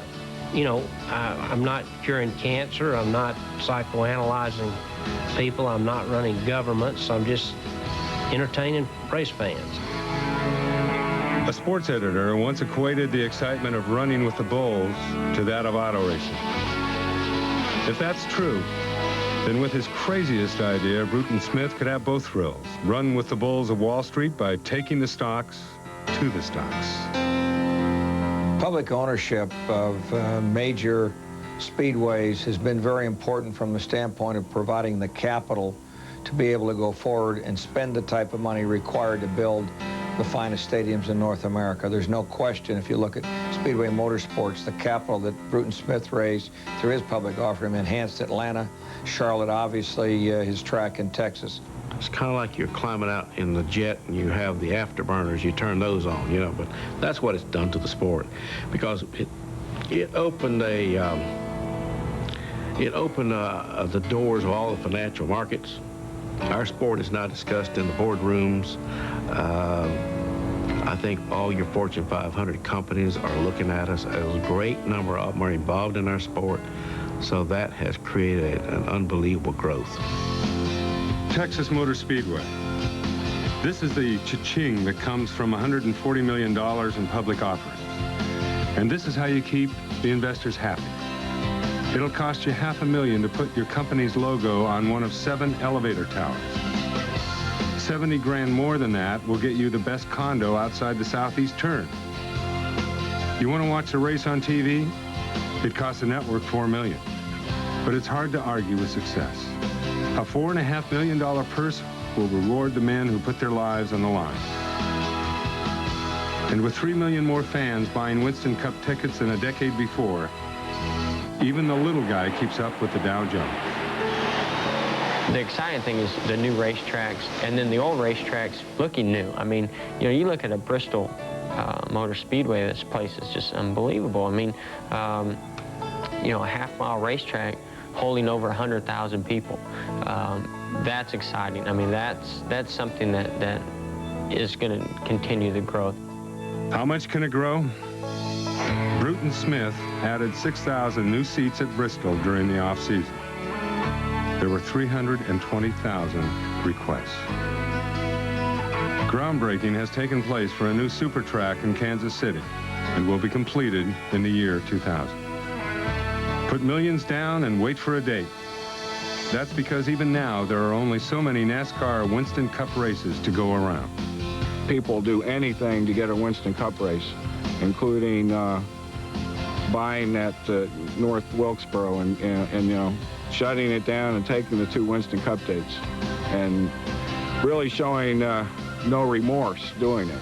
Just, you know, they need the date, they'll take it anywhere they can. Who bought North Wilkesboro Speedway and shut its gates after 50 years of racing? A partnership between Bob Baer and Bruton Smith. One of the Winston Cup dates went to Texas Motor Speedway. You look around old football stadiums, a lot of them have bit the dirt. a lot of Major League Baseball stadiums have bit the dirt. They tear them down and they go back and they do it somewhere else. That's inevitable. Now, 13 of 19 Winston Cup tracks have gone public, including those owned by Bill France's International Speedway Corporation. Perhaps it is inevitable, as Bruton Smith says, that the sport outgrow privately owned family tracks in favor of the multiple speedway conglomerates. But what happened at North Wilkesboro remains a powerful reminder that sometimes the price of moving forward is paid in memories.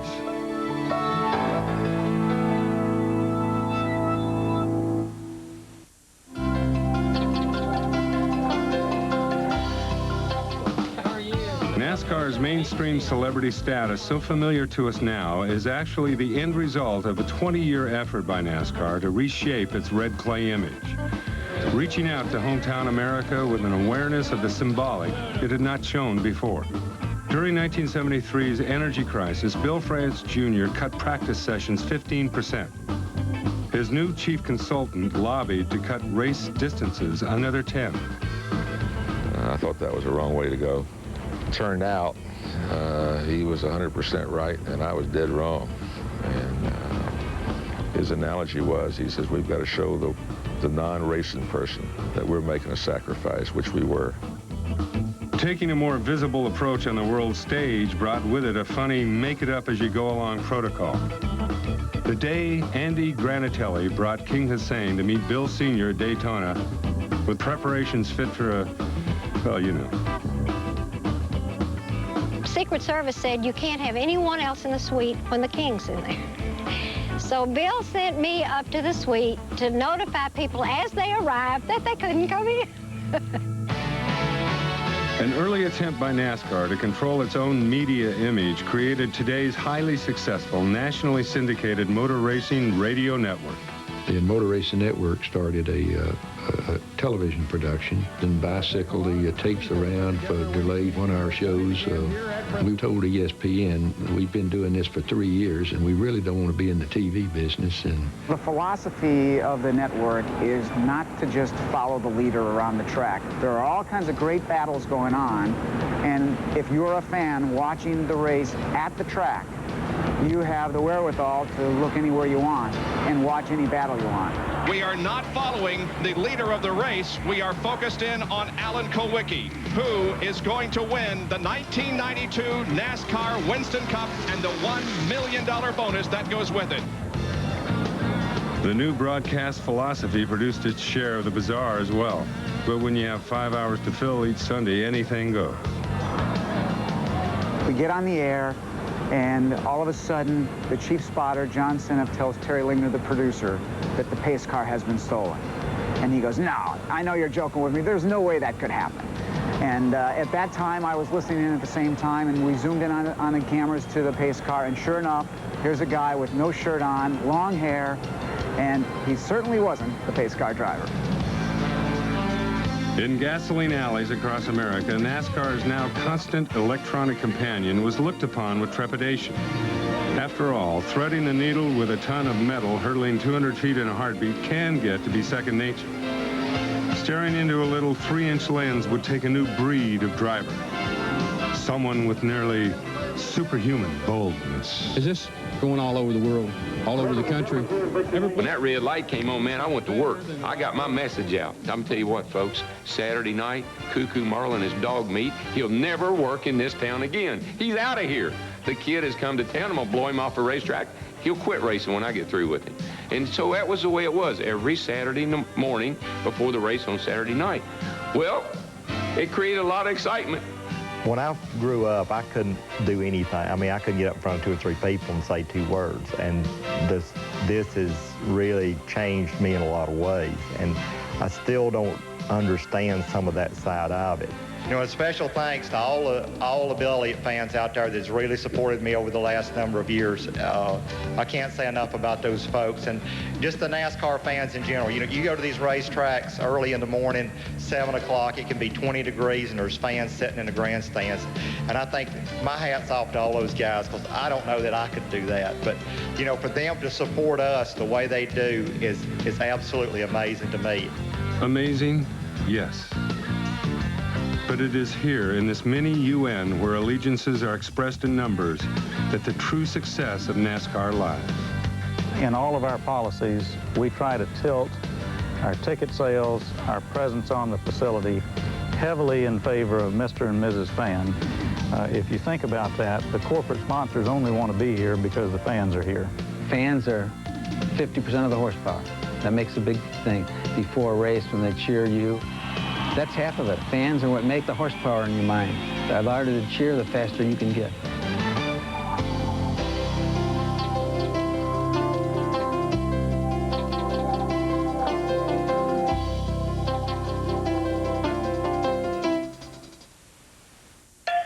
The 50 has been brought to you by 76 NASCAR High Performance Motor Oil. Works for NASCAR, works for your car. By your select GM Goodwrench Service Plus dealers. The plus means better. And by Coca-Cola Classic. Always the real thing. Always Coca-Cola. This is International Speedway Boulevard, Daytona Beach. And this is Park Avenue, New York, the Waldorf Astoria. At one time, the distance between the two seemed several cultures wide. It was too uptown. I said, well, you know, we don't belong in this place. It's just, we was outclassed, but everybody come in, fit in, and NASCAR, you know, they knew what they was doing. They always do. Part of the rap we were finding was, well, it's a southeastern sport. We'll do some regional advertising, but I'm not sure we want to do national advertising. The move to New York give us a little more of that national flavor. You know, today, the NASCAR Winston Cup banquet probably has the largest gathering of corporate CEOs of any function in the country. That's NASCAR's job, to make sure that we create opportunities and create a direction with the sport where everybody can win. And it's the greatest time that there's ever been to be in racing in motorsports, because this sport is just thriving and it's growing and there's no end to it. Everyone in America, and I think pretty much throughout the world, will know about our 50th year. It's going to promote motorsports like never before.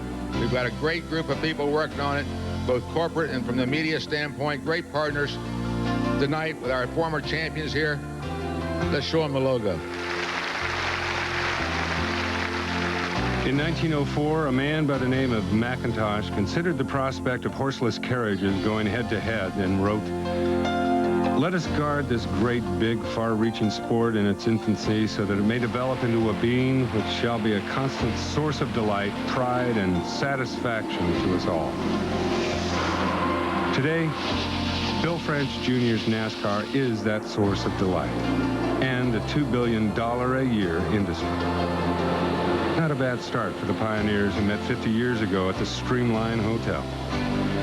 And the Iron Men who raced the beach sands and red Carolina clay for little money and only tomorrow's promise that another racetrack lay just around the bend.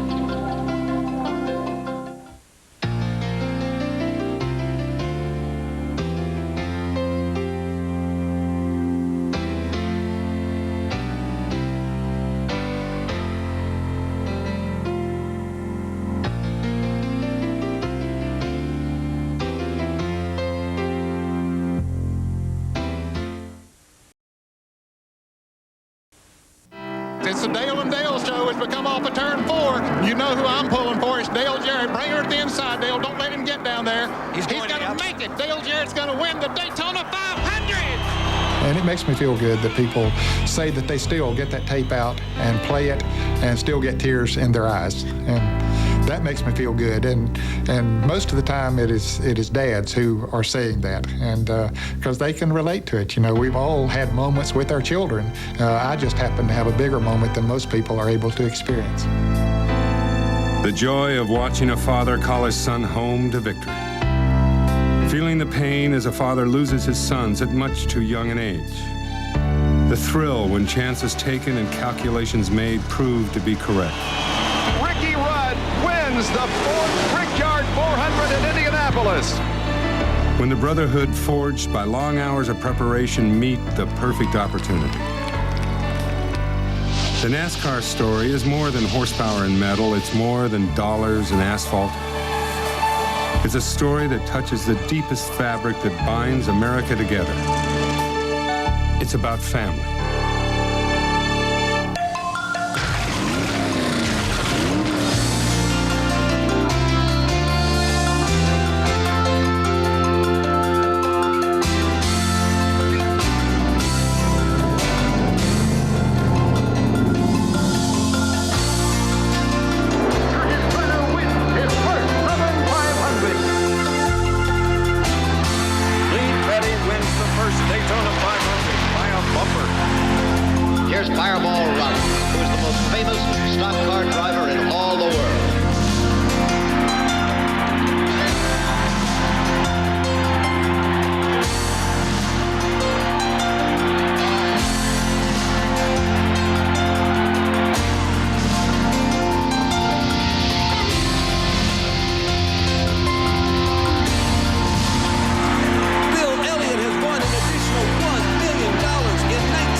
Well, I think NASCAR has captured the imagination of sports people all across the country. A lot of it has to do with the quality of the people involved.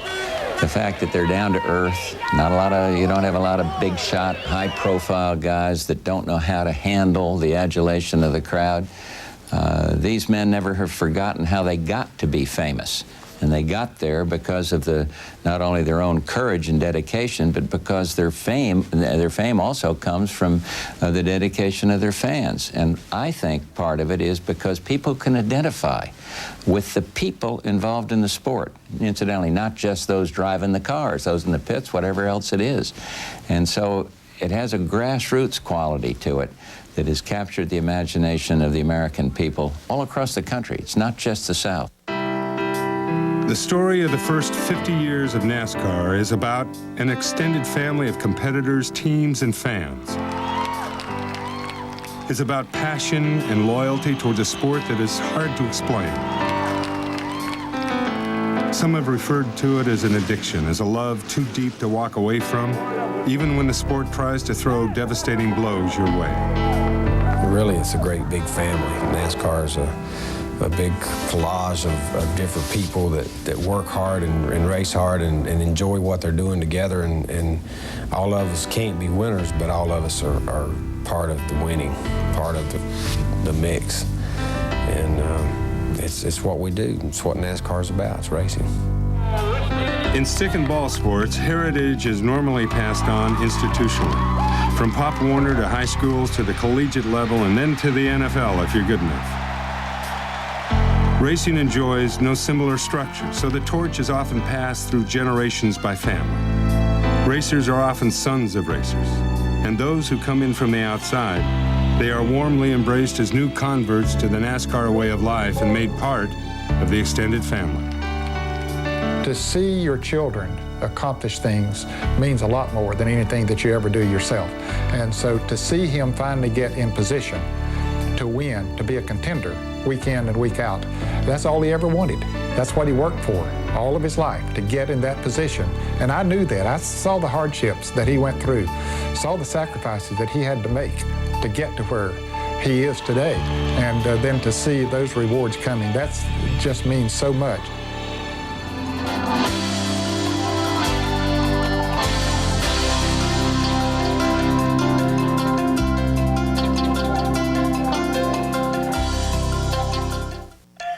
The 50 is brought to you by the all-new Wide Track Grand Prix by Pontiac. Wider is better. By 76 NASCAR High Performance Motor Oil. Works for NASCAR, works for your car.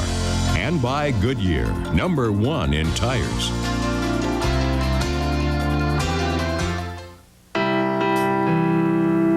When the France family gathered, it's hard to imagine how eclectic the conversation might be. In spite of being a $2 billion a year industry, NASCAR is still a family-owned business. One family for 50 years. Each generation was free to leave its own unique set of fingerprints on the family property. I don't spend too much time thinking about, well, now how would he have done it? I think more from a personal standpoint that you just see a picture or something to remind you. Someone will mention his name, and that'll get you thinking about something, you know. He was, I wouldn't be sitting where I am now and, without what he did, and neither would a lot of people be sitting where they're sitting. When the time is right, the reins will be passed again. Grandchildren of the founders stand ready to make their mark with a strong sense of their ancestry. The biggest advice I give to them is to try and work together as a team, as Bill and I have, and as Mom and Dad did. I think that's the success that we've had has been a result of a team effort, and they have to carry on that tradition. I think NASCAR's long-term future is to not lose sight of some of the things that got us here, and at the same time adopt some strategies that worked in other places. So if we do those two things, I think we're going to be in great shape. I think my earliest memories were more focused around the business and working in the ticket office with my grandmother. She was very disciplined, probably one of the most disciplined people that I know. She counted everything. She knew how much gas she put in her car the last time she filled it up. She counted every dollar that went through the ticket office. My grandfather was the polar opposite, and I think that anyone that knew Bill Sr. would remember how much charisma he had. I remember that from very early on. He was outstanding in that way, and he was always entertaining. He always had a group of people around of him. In early 1992, Anne France passed away, while Bill Sr. would succumb to a long battle with Alzheimer's just a few months later in June. Some of his final comments during a visit with the Reverend Hal Marchman put everyone at peace. He said, not going to be too long before you're going to have to say something about me. He said, be sure and tell God I'm one of his friends. The founders of NASCAR had passed, but their place in history is secure. With the unveiling of the statue that now stands in front of Daytona, USA, Bill France had reason for optimism. And Lisa and Bruce's son, Ben Kennedy, the first of the fourth generation, who is too young today, but in the future will ask, who were they? What did they do? And most importantly, how did they do it? We've had the opportunity to take my son Ben into the RV area on the weekends. A lot of times we'll go in there and spend some time with the competitors and their young families, and it's given us a chance to see what they go through week in and week out, and trying to balance both the family and the business. Got Ben up here now because I think he'll be one. I'm looking forward to standing here 50 years from now.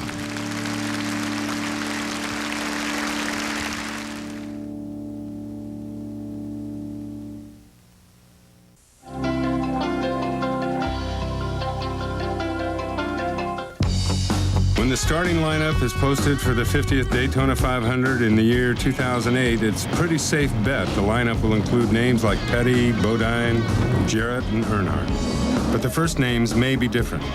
It could be Adam Petty, Barry Bodine, Jason Jarrett, or Dale Earnhardt Jr. pacing the field.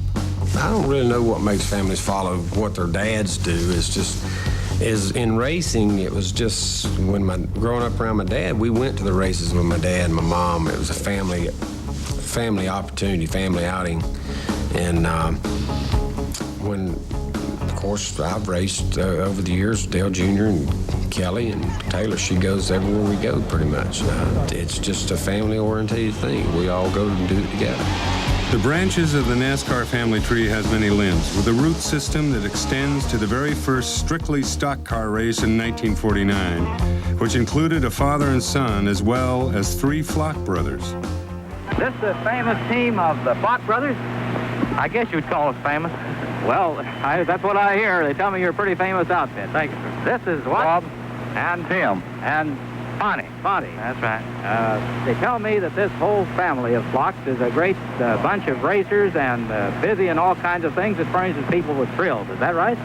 Well, we try to, yes, sir. That your sister was a driver at one time and another sister was a parachute jumper. That's right, sir. Well, what's your mother think about all this? Well, my mother's got gray hair. Well, I don't wonder. Well, I certainly would like to. My mother's incident, and she's here. Oh, she's here, Mom. Oh, come in here, Mother. That's right. What do you think about all this? I think they're wonderful. Do you? Yeah, I just keep my fingers crossed. Big Mama understood her son's love for the sport, but also allowed her daughter Ethel to compete. In those days, it wasn't considered just a man's sport. Mrs. Barbara Gamachi of Long Island makes up for lost time and goes back to her favorite sport, stock car racing. The 23-year-old housewife, whose husband is also a jalopy jockey, says racing is such a change from housework, a bit more exciting, end of quote. 11A is her number. Sinner and kids are eager spectators as Stock Car Mama gives Papa and the other male drivers a run for the money. Ricky roots for his daring mom, whose stock goes up with every race. No NASCAR Winston Cup starts are listed for Mrs. Gamachi, so she didn't join Ethel Flock Mobley, Sarah Christian, and Louise Smith as one of the few pioneer women drivers during the birth of the sport. Although that trio blazed an early trail with a total of 20 starts among them, it would be a quarter century before another female racer would have an impact on the sport. coming from a position where all the top drivers were saying, well, we don't have to worry, she's not going to make the field. Oh, she made the field. Well, we don't have to worry, she'll be all worn out in 15 laps and climb out of her car and give it to somebody else. Ha, fat chance. It was a man's world, and the drivers didn't want a woman around. Certainly not one that could beat them on the racetrack, but she went the distance and really did well. Janet would race a total of 33 times, posting 5 top 10 finishes. But no one has picked up on her lead to try to compete on a consistent basis in NASCAR's Elite Series. But if there were a fountain of youth, Louise Smith would like one more shot. Oh, I would fly in there on roller skates. I would be so happy, because all that money out there flashing now, I would be flying out there. If women drivers have been in the minority, so have people of color, perhaps a reflection of the American culture of the day. Charlie Scott was the first African American to compete, driving for Carl Kiekhaefer on the beach in 1956. 5 years later, another Scott, Wendell, though not related, would begin a career that would span 13 seasons and 495 starts. His win at Jacksonville, Florida in 1964 remains the only time an African-American driver has visited Victory Lane. His life was portrayed in a Hollywood movie, Greased Lightning, and although he passed away in 1990, he is still revered in his hometown of Danville, Virginia as a real NASCAR hero. But once again, no driver of color has tried to compete consistently since his retirement. In a country that is fascinated with underdogs, the NASCAR family has always been flavored with men willing to fight the odds and race for the pure love of the competition. I never will forget it. Well, I mean, the people looked like monkeys climbed up on the fence. I mean, they was climbing all over the place, squealing and hollering. You could hear them in the race car, you know. And that's the first time I ever had that, and the last time I ever had that. But everywhere you went, just everybody was just all pumped up, carried away. Got home, I come home, and some friends here had strung a big banner across the service station on the fence, and it was unreal. Buddy Arrington was describing his most unforgettable race in a career that had 560 starts. On that day in Talladega, he finished third. Entering his 30th year of competition in 1998, the epitome of the independent driver today is wing-tipped 57-year-old Dave Marcus. Second in all-time starts with 835, Marcus can claim 5 victories. Fans admire and respect his spirit and his will to continue to compete. Daddy, start your engine! The only driver with more starts than Marcus is Richard Petty, whose family ties go back to the very first NASCAR race. I would say from Richard Petty's standpoint, he's lived a charmed life. To be born to Lee Petty and Elizabeth Petty in the racing business, and then be able to fall in and follow in your father's footsteps, to doing something that you wanted to do, that you like to do. You didn't have to look for a hobby. You didn't have to look for vacations. You didn't have to look for nothing. Everything was right in front of you. Everything that you ever wanted to do, everything you wanted to accomplish, you might not accomplish it all, but you accomplished a big portion of it. With 1,177 starts spanning 35 years, Richard Petty spent many nights on the road. But his return home was not always met with enthusiasm, as Kyle Petty related during his father's 1997 induction into the International Motorsports Hall of Fame. But you always knew when Richard Petty was coming home, because my mama would cook a big old pot of pinto beans, because that was his favorite meal. So we had pinto beans. I hate pinto beans. I'll tell y'all that. Early in life, a pot of beans may have been a gourmet meal for the driver third on the list of all-time starts, Bobby Allison. He learned grit and determination from a strong-willed mother that gave birth to 13 children. My mom would be 91 years old the day of the race here at Talladega. And she still drives her own car. And she hates somebody that mopes away from a traffic light. So if a strong will is an inherited trait, it has certainly been passed from Catherine Allison to her sons, as they face the sternest test of any members of the NASCAR family.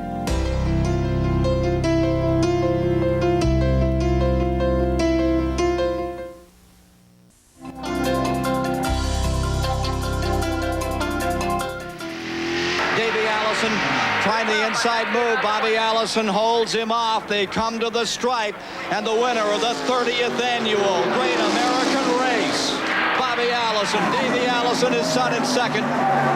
Judy Allison ecstatic. What a tremendous family performance. The Alabama gang has conquered the Daytona 500 in its 30th running. It was the perfect finish.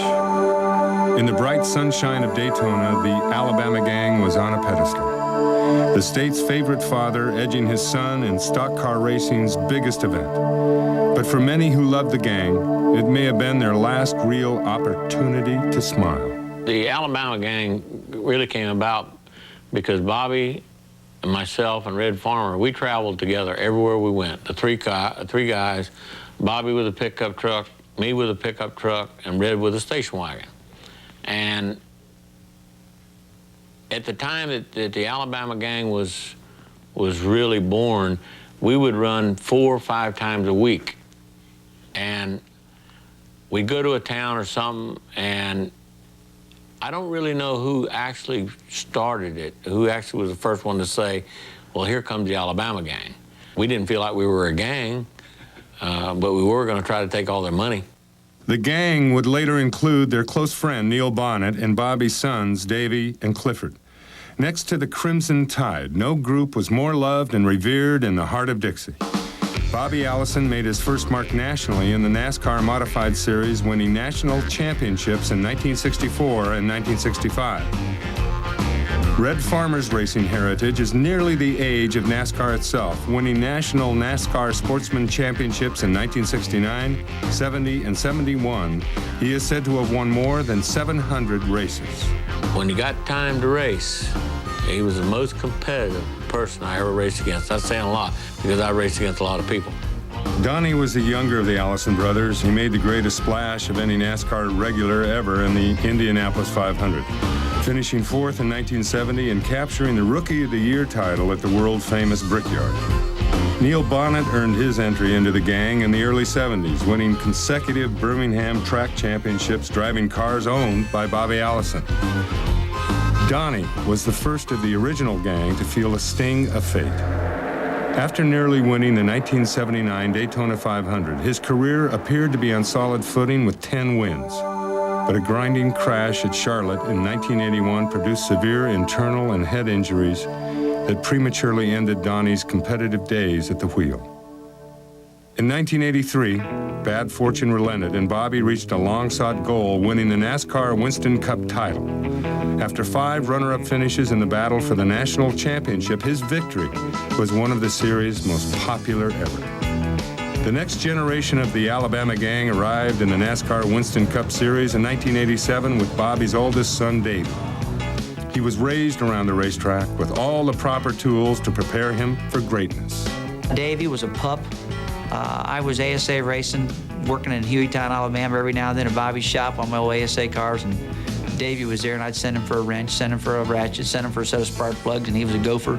And then he got really good, traveled a lot of ASA races, did good, raced with me a lot, and then really came a man of his own, and followed in his father's footsteps by just paying a lot of attention to the cars, the springs, the shocks, the combinations, everything that it took to make that car win on Sunday.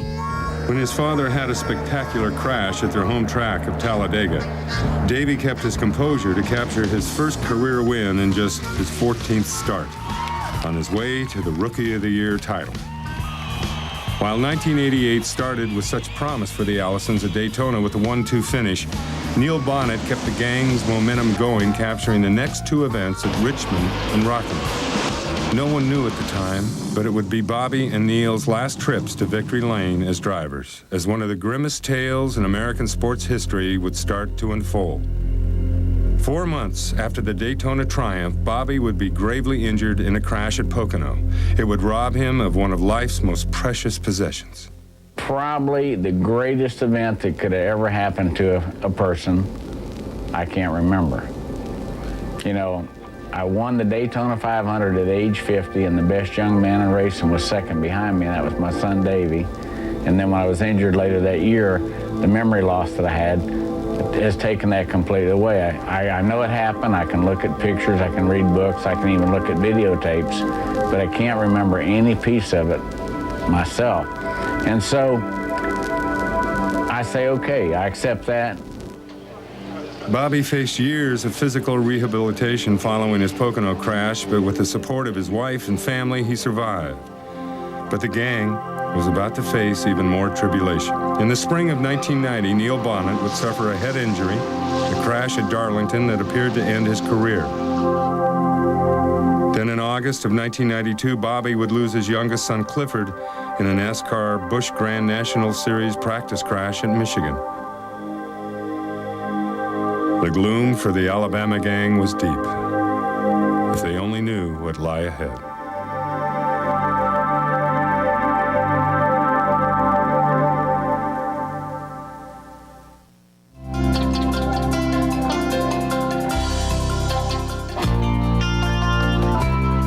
In the summer of 1993, the sun was burning a little brighter for the Alabama gang. Bobby Allison returned to the cockpit 5 years to the day after his Pocono crash to compete in the Fast Masters Championship. Davey was on hand to watch his dad compete and was his biggest fan. What'd you think of the old man's performance tonight? Well, I'll tell you, he's still my hero. I think he did a great job, and it was real exciting. He recovered real good from the incident at the start of the road course event and went on to finish third. And, you know, to have 2 third-place finishes tonight's a pretty outstanding accomplishment, too.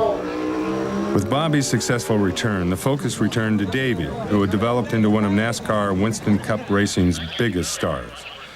Just weeks following Bobby's comeback, Davey had picked up senior Alabama gang member Red Farmer in his helicopter for a quick trip to the Talladega Superspeedway to visit with Neil Bonnet, who was testing in anticipation to his return to racing. The trip ended in tragedy. The copter crashed, taking Davey's life and seriously injuring Red. With the racing world mourning its loss, Donnie Allison paid tribute to his nephew with a farewell lap that broke a nation's heart. The hardest lap I ever made in my life in a race car was at Talladega in that 28 car. I could, all the way around that day, I could think of Davey and the way he used to talk. Uncle Donnie, I'm gonna make it, I'm gonna make it. And he did, and nobody really will ever know how good the kid could have really been. But it was the hardest lap I ever made in my life. Neil Bonnet would make his comeback that day, but the following February, he would lose his life in a practice accident at the Daytona International Speedway. It was another numbing occurrence in a storm of tragedies for the proud Alabama gang. But the NASCAR family stood solid in a moving tribute to Neil. With all those events still weighing heavily, Bobby soldiered on as owner of his Winston Cup team. Eventually, sponsor failures and terrible racing luck forced Bobby to disband his team and sell most of his possessions to meet his creditors' demands. His marriage of more than 30 years with his best friend in life, Judy, ended in divorce. Bobby Allison is such a special person who's also set great example to all of us. We've all read about Job. Bobby is the modern day Job. Believe me, the guy, what he's been through has been unbelievable. I think he's an example to so many people today. When you start having a bad day, you think about Bobby Allison, and you're not having a bad day. He's given all you can give to a sport he loved, and Donnie and the whole family, the Alabama gang. I mean, what a tough deal. And you know, I suppose more people spent more hours praying for Bobby Allison than any other racer I ever met. And I go in that same category because he's my hero. In April of 1998, Davey will join his father in the International Motorsports Hall of Fame founded by Bill France Sr., and where Bobby was so emotionally inducted in 1993. For Bobby, the resolve to continue comes from a life that was built on a deep belief in family values and knowing he and the Alabama gang are loved by millions. I have to say that I made lots and lots of friends along the way, and that was one of the things that was really special to me. You know, this, the people, no matter if we were in Alabama or Florida or the Carolinas or up north somewhere or out west somewhere, the people that just really wanted to let me know that they appreciated the effort that I had put into it and that we had put into it, and that they enjoyed what we were doing, and they wanted to see me do well.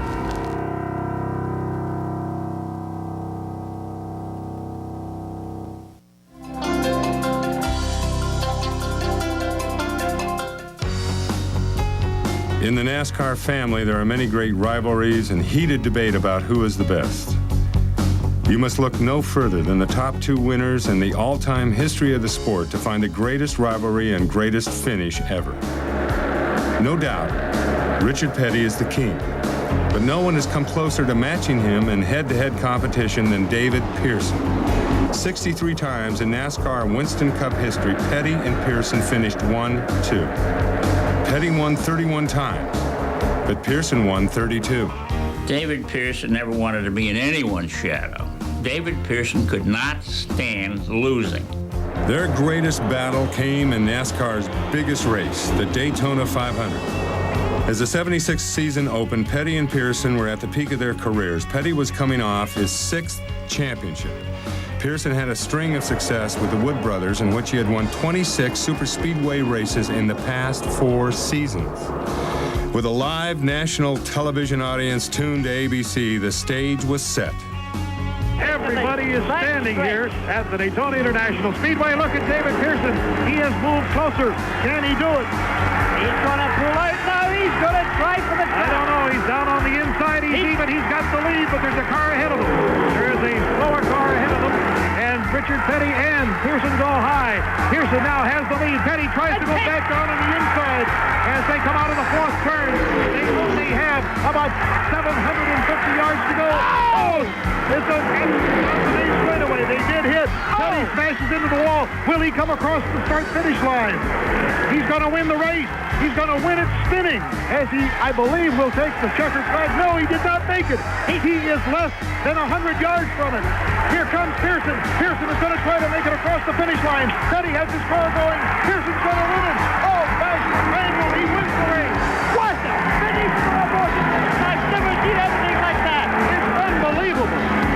When Chris Economaki reached Petty's crashed car in the tri-oval grass, it was a chaotic scene. He looks all right. What happened? Face the camera on the road, Richard. They went around me, and he had to let off, and I drove on in under him. When I did, the front end broke loose and got him sideways. Okay, Richard Petty walking away. Petty is all right physically. He didn't even seem mad, Bill. Just a few moments later, when Chris arrived in Victory Lane, he found Pearson to be as cool and composed as ever. Hey, David, what you guys are really in show business. What a finish. What actually happened up there? Well, Chris, I drafted by him going down the backstretch, and naturally, I guess if his car got to pushing or something, he just pushed right on up into me and naturally hit me and spun me around. And I talked with Richard. He didn't sound mad at all or upset. He just explained it much like you did. There's no hard feelings here, is there? No, because I really don't think he meant to do it. I really don't. Because, of course, he was trying to win the race just like I was. With their battles behind them, the mutual respect between the sport's all-time winners is still evident. That was another one of the incidents that was a bad incident from my standpoint, and probably Pearson's too, but he went up winning. But it was good for racing because everybody wanted to see it again, everybody wanted to know about it, everybody wanted to know what happened. So it wasn't a deal where on Monday it said Pearson wins and Petty runs second. It kept it in the paper for a lot of different times, and we've been hashing around for all these years, so it had to be a big deal, and really was a big plus for Winston Cup racing. Richard, I guess, is one of the closest friends I got as far as that goes. I hope he is anyway, but no, we didn't fuss about it. As far as I know, I don't reckon we've ever fussed about anything. The Petty-Pearson rivalry is the standard against which all others will be measured. They handled the spotlight with class, determination, and a real sense of the importance of their responsibility to the sport and its fans. And their family heritage continues today with their sons. Kyle Petty is an 8-time winner in NASCAR and Winston Cup racing. Larry Pearson is a 2-time NASCAR Busch Series champion, while his brothers Ricky and Eddie are race-winning mechanics.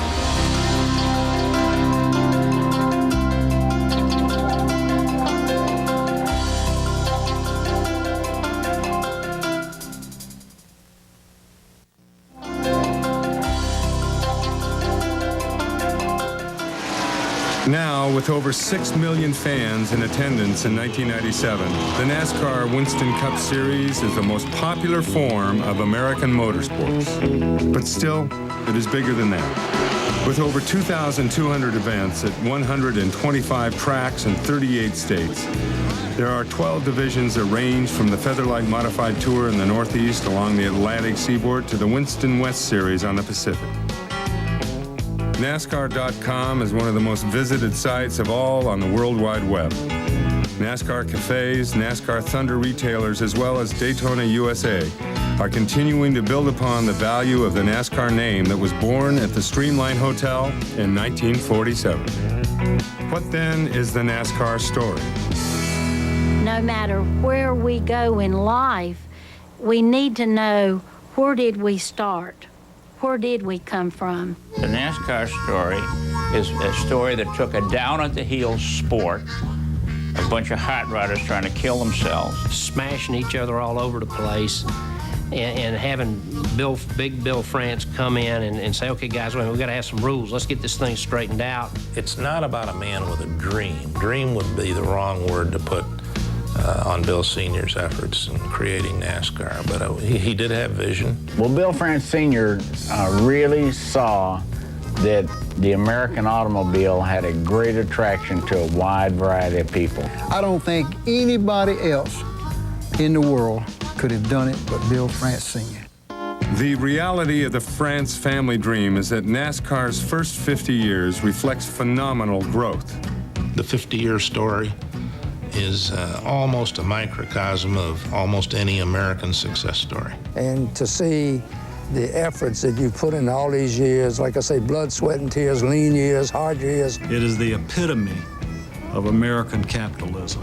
It's a body that's entertaining and has thousands and thousands and thousands, or I should say millions and millions and millions of fans. Because you just think all the companies that change CEOs and their stock goes up and their stock goes down and they're doing good and they're doing bad. This thing has been on a steady incline for a long, long time. To me, the innovation in NASCAR, the commitment, the emotion, the fans, it's just outstanding. It's a great American sport. It really makes you feel good that you're a part of it, and you've been a part of it since it began. NASCAR is, I guess, the great American dream.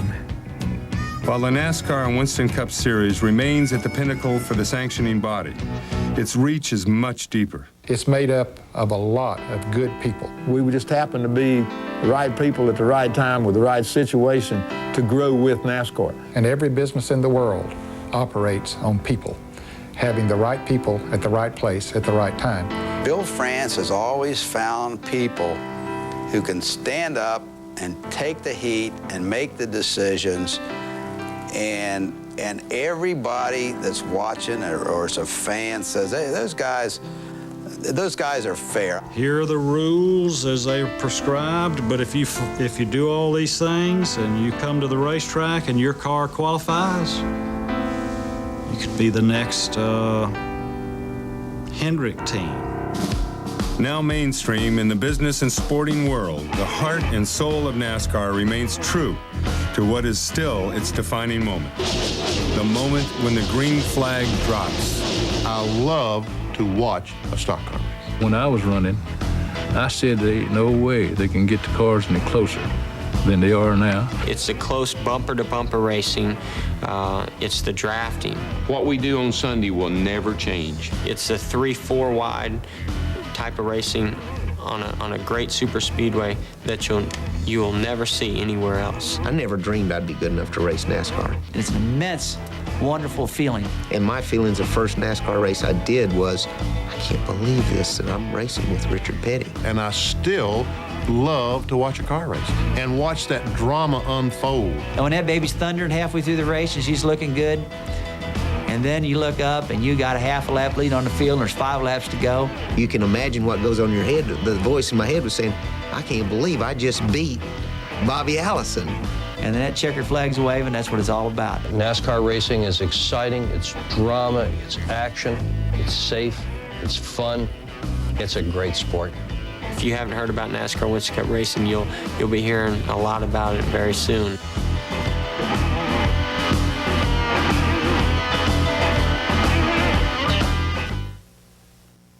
The 50 has been brought to you by your select GM Goodwrench Service Plus dealers. The plus means better. And by Coca-Cola Classic. Always the real thing. Always Coca-Cola. Only in America. Bill France left Washington, D.C., went to Daytona Beach, had a dream of starting this national racing organization, and he started it and had visions of what it could become when he built Daytona and Talladega, and it came true. In the first 50 years of NASCAR, the ultimate measure of success has been earning the season-long championship. One of Bill France Sr.'s original goals was to have the NASCAR champion be recognized as the national champion of stock car racing. Mission accomplished. These are the men who have earned the right to be called champion in NASCAR's Elite Series. The inaugural champion in 1949, Red Byron. 1950, Bill Rexford. Two-time champion Herb Thomas. Two-time champion Tim Flock. Three-time champion Lee Petty. Two-time champion Buck Baker. 1960, Rex White. Two-time champion Ned Jarrett. Two-time champion Joe Weatherly. Seven-time champion Richard Petty. Three-time champion David Pearson. 1970, Bobby Isaac. 1973, Benny Parsons. Three-time champion Cale Yarborough. Seven-time champion Dale Earnhardt. Three-time champion Darrell Waltrip. 1983, Bobby Allison. Two-time champion Terry Labonte. 1988, Bill Elliott.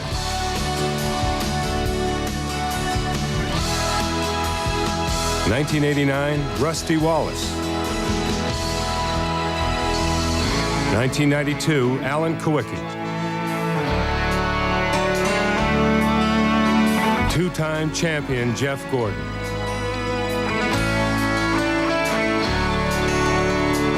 While each champion, each competitor had his own unique style, his own motivation, there is one common thread that binds them all. It's passion. I don't know how many people understand what passion means. I have a passion for racing. It's what excites me. It's what I dream about. It's what I think about. I look at a race car and I get excited. When it cranks up and the engine's roaring, I get really excited. And when I get in it and I go around the racetrack and it's running beautifully, it's running to perfection, and I'm driving like nobody's ever driven before, it's gratification. It's all the things to me that are important. Everything in my life, I mean, I love my family, my children, my wife, I love God, but that race car, it's like I put it on. It's like a coat. It's like my favorite sport coat. I put it on, and when I put it on, I look good. That's what it is to me.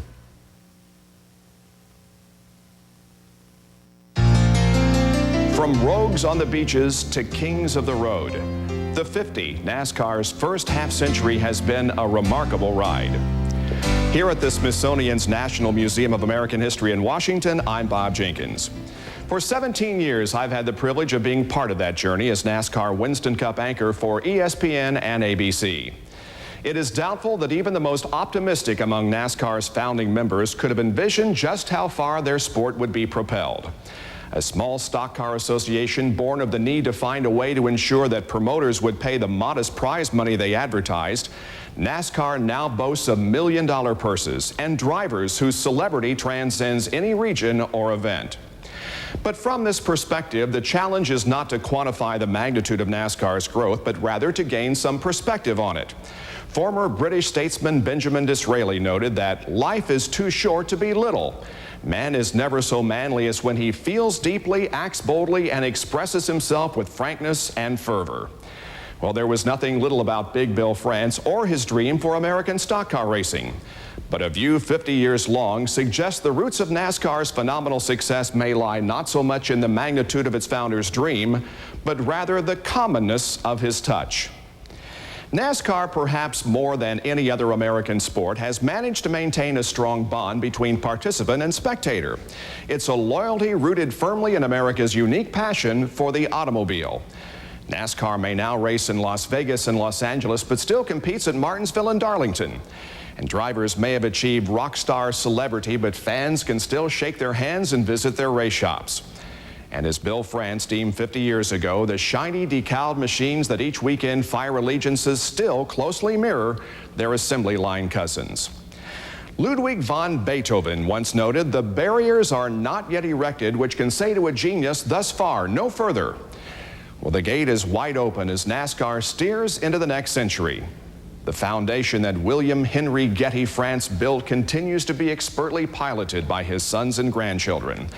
And now there are millions of us along for the ride. On behalf of ESPN, we thank you for watching NASCAR the 50. We'll see you at the races. The NASCAR story is a love letter etched with a pen that includes fingerprints from heroes and legends, as well as ordinary men and women performing extraordinary feats, all for the love of a sport and the pursuit of greatness. I'm Craig T. Nelson.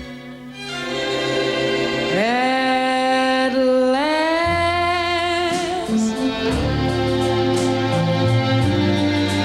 my love has come along.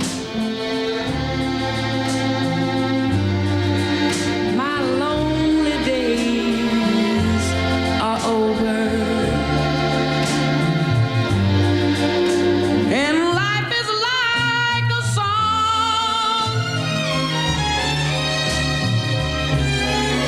Oh yeah, yeah, at last the skies above are blue.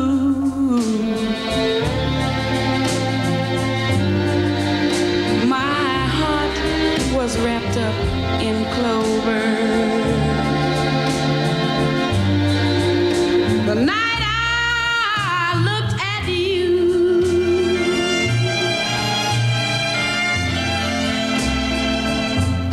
I found a dream that I could speak to, a dream that I